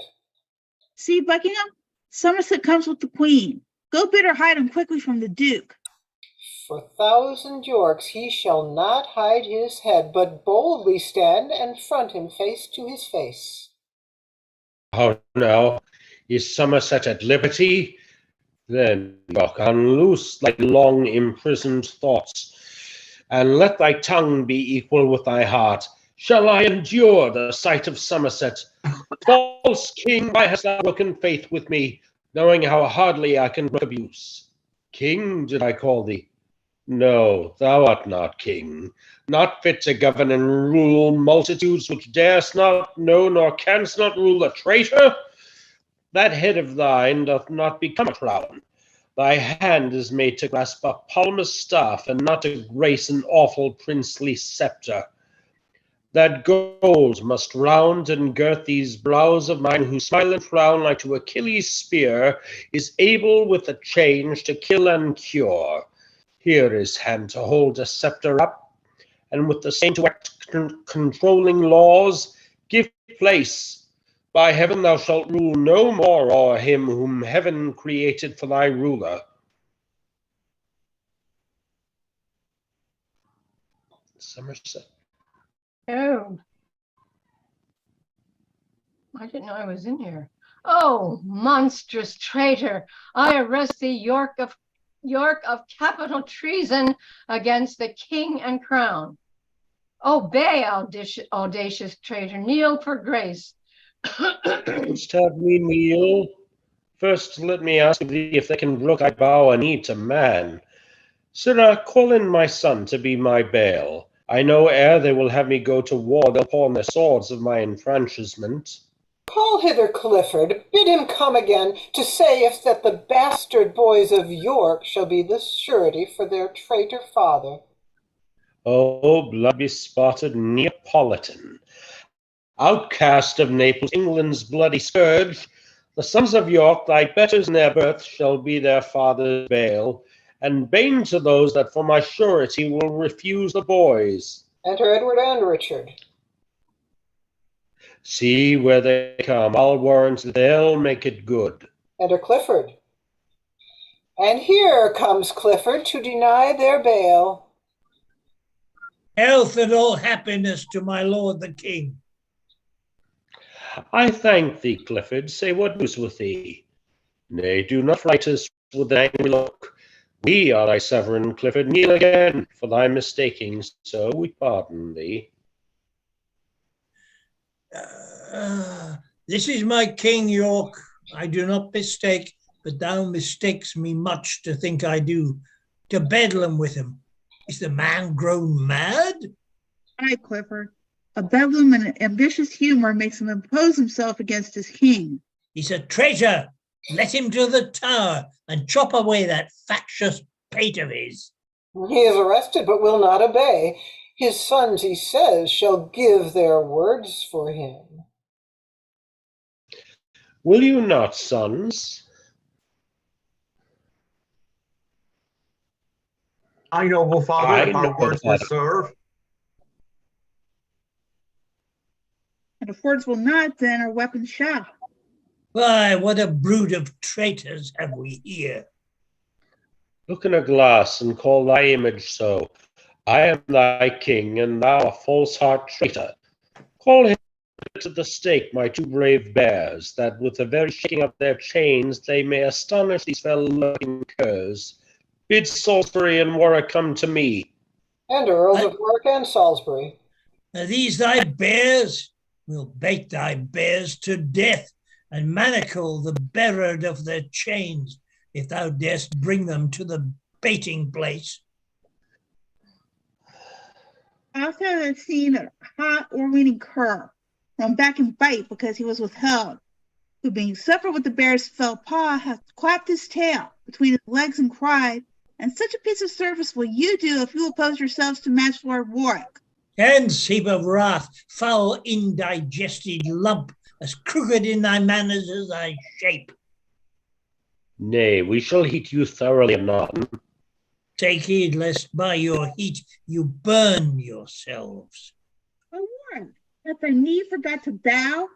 Old Salisbury, shame to thy silver hair, thou mad misleader of thy brain-sick son. What wilt thou in thy deathbed play the ruffian, and seek for sorrow with thy spectacles? Oh, where is faith? Where's loyalty, if it be banished from the frosty head? Where shall it find a harbor in the earth? Wilt thou go dig a grave to find out war, and shame thy honorable age with blood? Why art thou old and want'st experience? Or wherefore dost thou abuse it if thou hast it? For shame and duty bend thy knee to me, that bows into the grave with mickle age. My lord, I have considered with myself this title of this most renowned duke, and in my conscience do repute his grace the rightful heir to England's royal seat. Hast thou not sworn allegiance unto me? I have. Canst thou dispense with heaven for such an oath? It is great sin to swear unto a sin, but greater sin to keep a sinful oath. Who can be bound by any solemn vow to do a murderous deed, to rob a man, to force a spotless virgin's chastity, to reave the orphan of his patrimony, to wring the widow from her customed right, and have no other reason for this wrong but that he was bound by a solemn oath? A subtle traitor needs no sophister. Call Buckingham, and bid him arm himself. Call Buckingham, and all the friends thou hast, I am resolved for death and dignity. First I'll warrant thee, if dreams prove true. You were best to go to bed and dream again, to keep thee from the tempest of the field. I am resolved to bear a greater storm than any thou canst conjure up today, and that I'll write upon my burgonet. Might I but know thee by thy househead badge. Now by my father's badge, old Neville's crest, the rampant bear chained to the ragged staff, this day I'll wear aloft my burgonet, as on a mountain top the cedar shows that keeps his leaves in spite of any storm, even to affright thee with the view thereof. And from thy burgonet I'll rend thee thy bear, and tread it under foot with all contempt, despite the bearer that protects the bear. And so to arms, victorious father, to quell the rebels and their complices. Fie, charity for shame, speak not in spite, for you shall sup with Jesu Christ tonight. Foul stigmatic, that's more than thou canst tell. If not in heaven, you'll surely sup in hell. Exeunt, Act 5, Scene 2. Enter Warwick.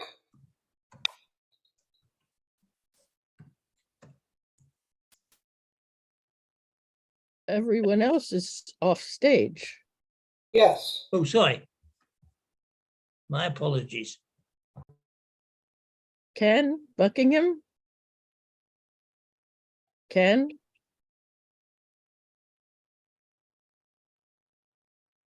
Ken? He's not there. Just go ahead, Eleanor. Can somebody, the person, can Paul remove? Just go, Eleanor. Okay. Clifford of Cumberland, 'tis Warwick calls, and if thou dost not hide thee from the bear, now when the angry trumpet sounds alarm, and dead men's cries to fill the empty air, Clifford, I say, come forth and fight with me. Proud northern lord, Clifford of Cumberland, Warwick is hoarse with calling thee to arms. Enter York. How now, my noble lord, what's all afoot?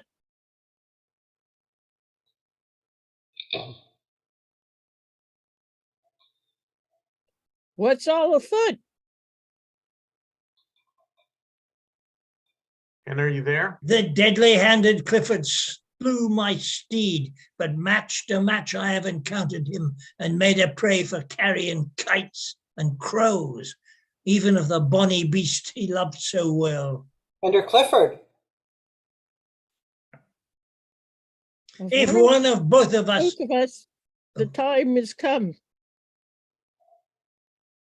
Hold, Warwick, seek thee out some other chase, for I myself must hunt this deer to death. Then, noble York, 'tis for a crown thou fightest. As I intend Clifford to thrive today, it grieves my soul to leave thee unassailed. what seest thou in me, York? Why dost thou pause?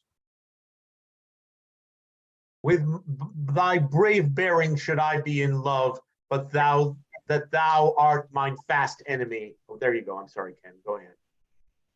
On bottom of 146. 146. Yes. It's 146 bottom. But that thou art so fast, mine enemy. Nor should thy prowess want praise and esteem, but that 'tis shown ignobly and in treason.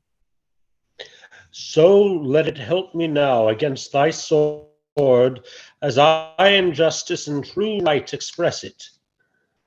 My soul and body on the action both. A dreadful lay, address thee instantly. La fin coron les humanes. Thus war hath given thee peace, for thou art still. Peace with his soul, heaven, if it be thy will. Enter young Clifford. Shame and confusion, all is in the rout. Fear frames disorder, and disorder wounds where it should guard. O war, thou son of hell, whom angry heavens do make their minister, throw in the frozen bosoms of our part hot coals of vengeance. Let no soldier fly. He that is truly dedicate to war hath no self-love, nor he that loves himself hath not essentially, but by circumstance, the name of valor. Oh, let the vile world end, and the premised flames of the last day knit earth and heaven together. Now let the general trumpet blow his blast, particularities and petty sounds to cease.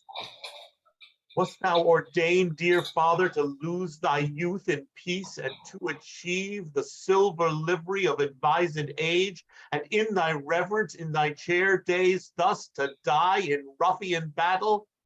Even at the sight my heart is turned to stone, and while 'tis mine it shall be stony. York, not our old men spares. No more will I their babes, tears virginal shall be to me, even as the dew to fire, and beauty that the tyrant often reclaims shall to my flaming wrath be oil and flax. Henceforth I will not have to do with pity.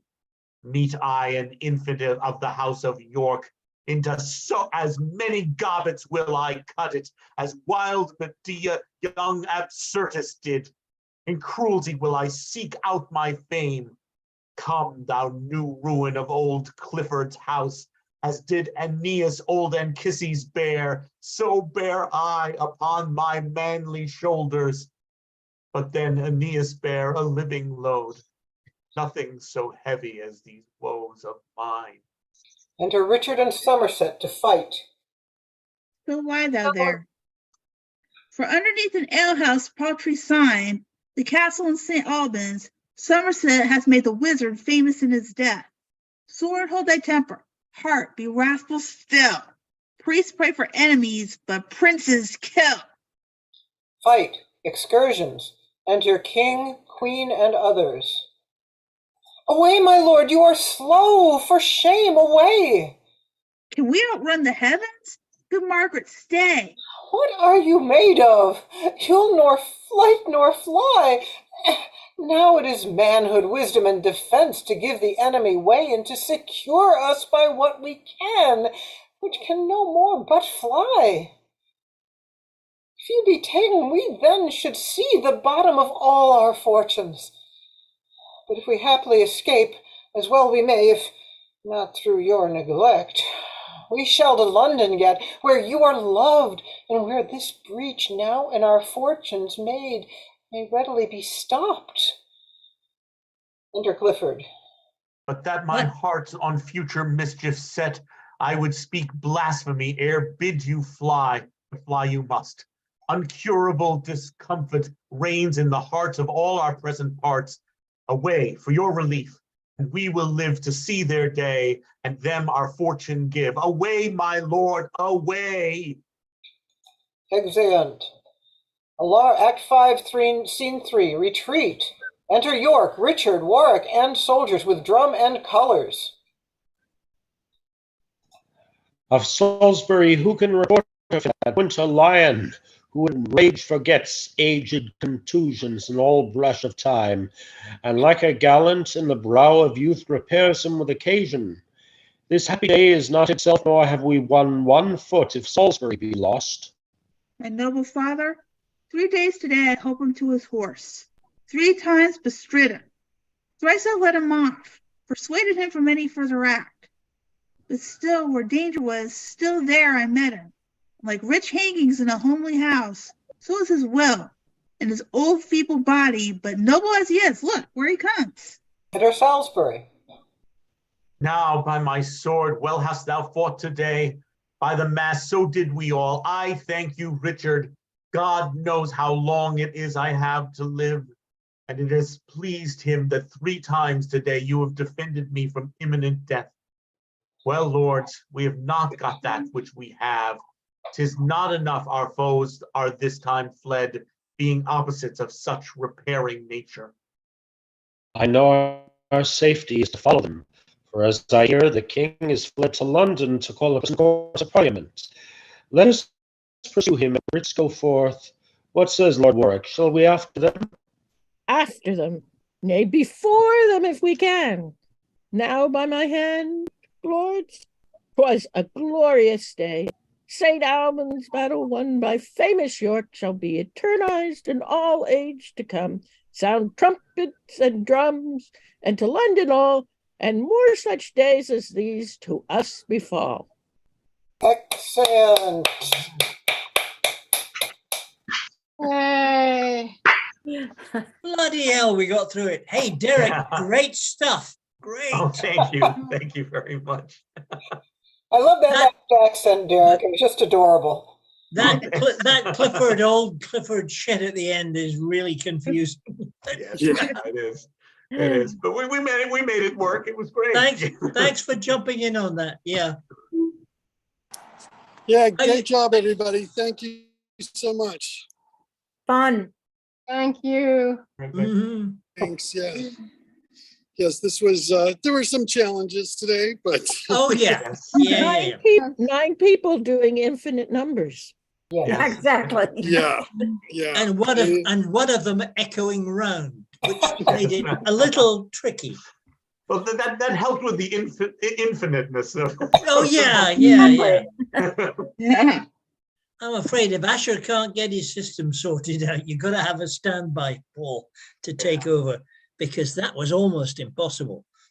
Yeah, I know. And it's like he takes a Shakespeare class with Jeffrey Owens on Zoom, and this hasn't happened before. So I don't know what it is. I mean, like, I Yeah. know we had a little problem with Ken last week for a little bit.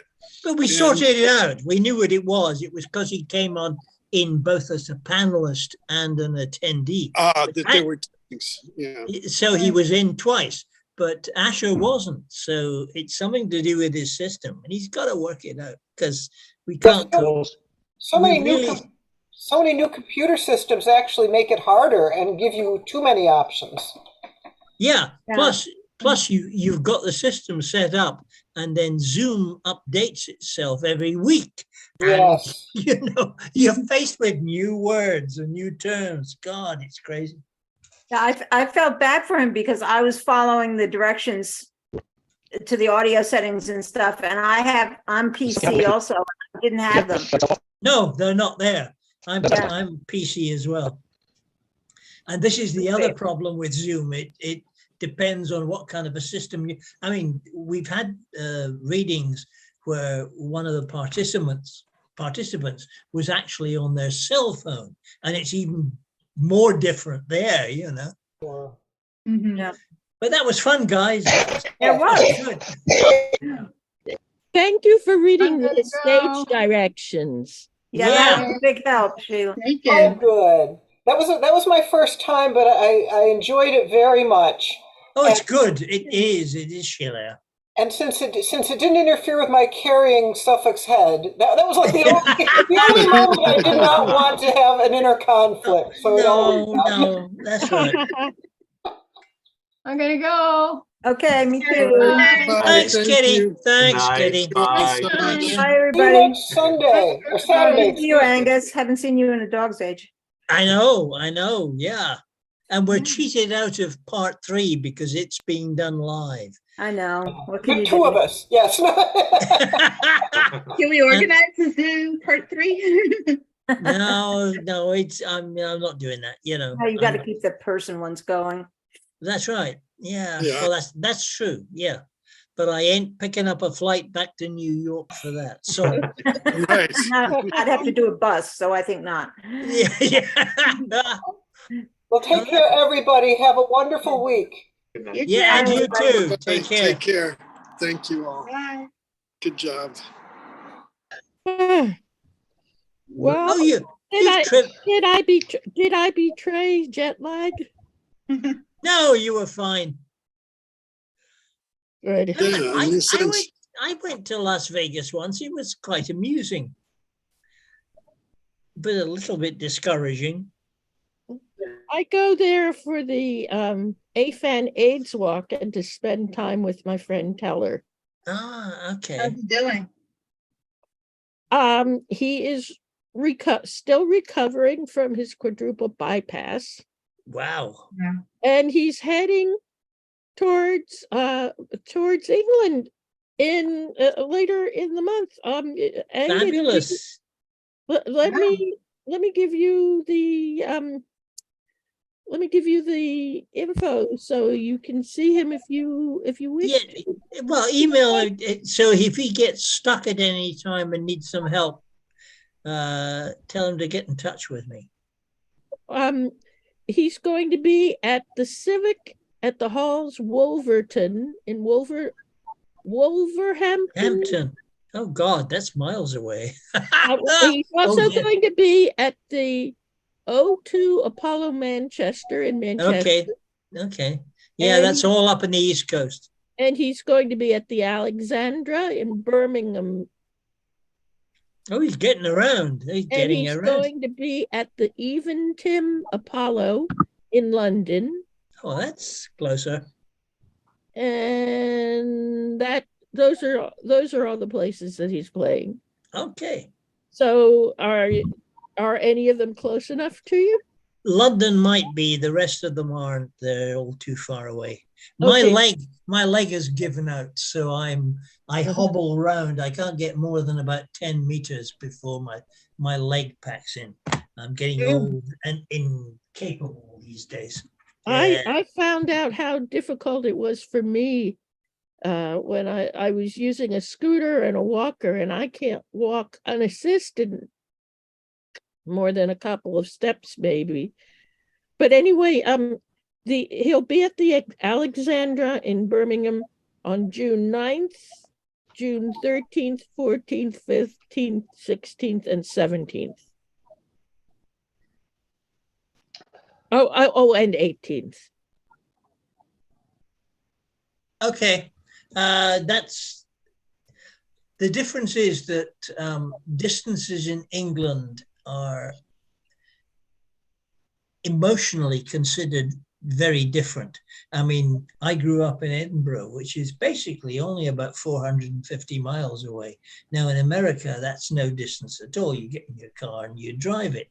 But to me, growing up there, it's a major expedition to travel 450 miles. It's terrific. It's an entirely different mental set. Basically another country. Yeah. We're tiny. There's not much going on. Well, it was great to see you all again. Hi, Ken. How you doing? Hi, very good. Thank you. Great job. The YouTube is still recording, by the way. Oh, we still are. Oh, yes. I haven't sworn too badly. I did earlier on. I got carried away. I might have driven Asher away. That was unfortunate. It was unfortunate he didn't leave sooner. Yeah, well, yeah, he kind of was. I don't know, because that echo round was unbelievably disruptive. Yes. Yeah. Well, everybody has a technical problem at some point. Well, yeah, but I haven't seen that. Well, we fixed up Ken last week and we sorted that out. But God knows what he's doing. He's got to get into his system and start working out how to play it. Well, it's always possible to simply turn off your mic when you aren't speaking. Yeah, but he was slow he was fast at turning it on and slow at turning it off, which was a little bit problematical when you've got a one-on-one scene, you know. Great shame. Okay, guys, great to talk with you again and great to work with you again. Talk to you soon. Great to have you be my husband and it was fun. Go into shame again. Yeah, that's right. That was fun. Take care, everybody. Have a good week. You too. Bye. You too. Thanks. Angus. Take care. Bye-bye. Bye, everybody. Bye. Well, yeah, it's still live streaming. I've sent a text to Maren to stop it, but it will go on until she ends it. So I can't do anything more with it from now. Okay.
All right.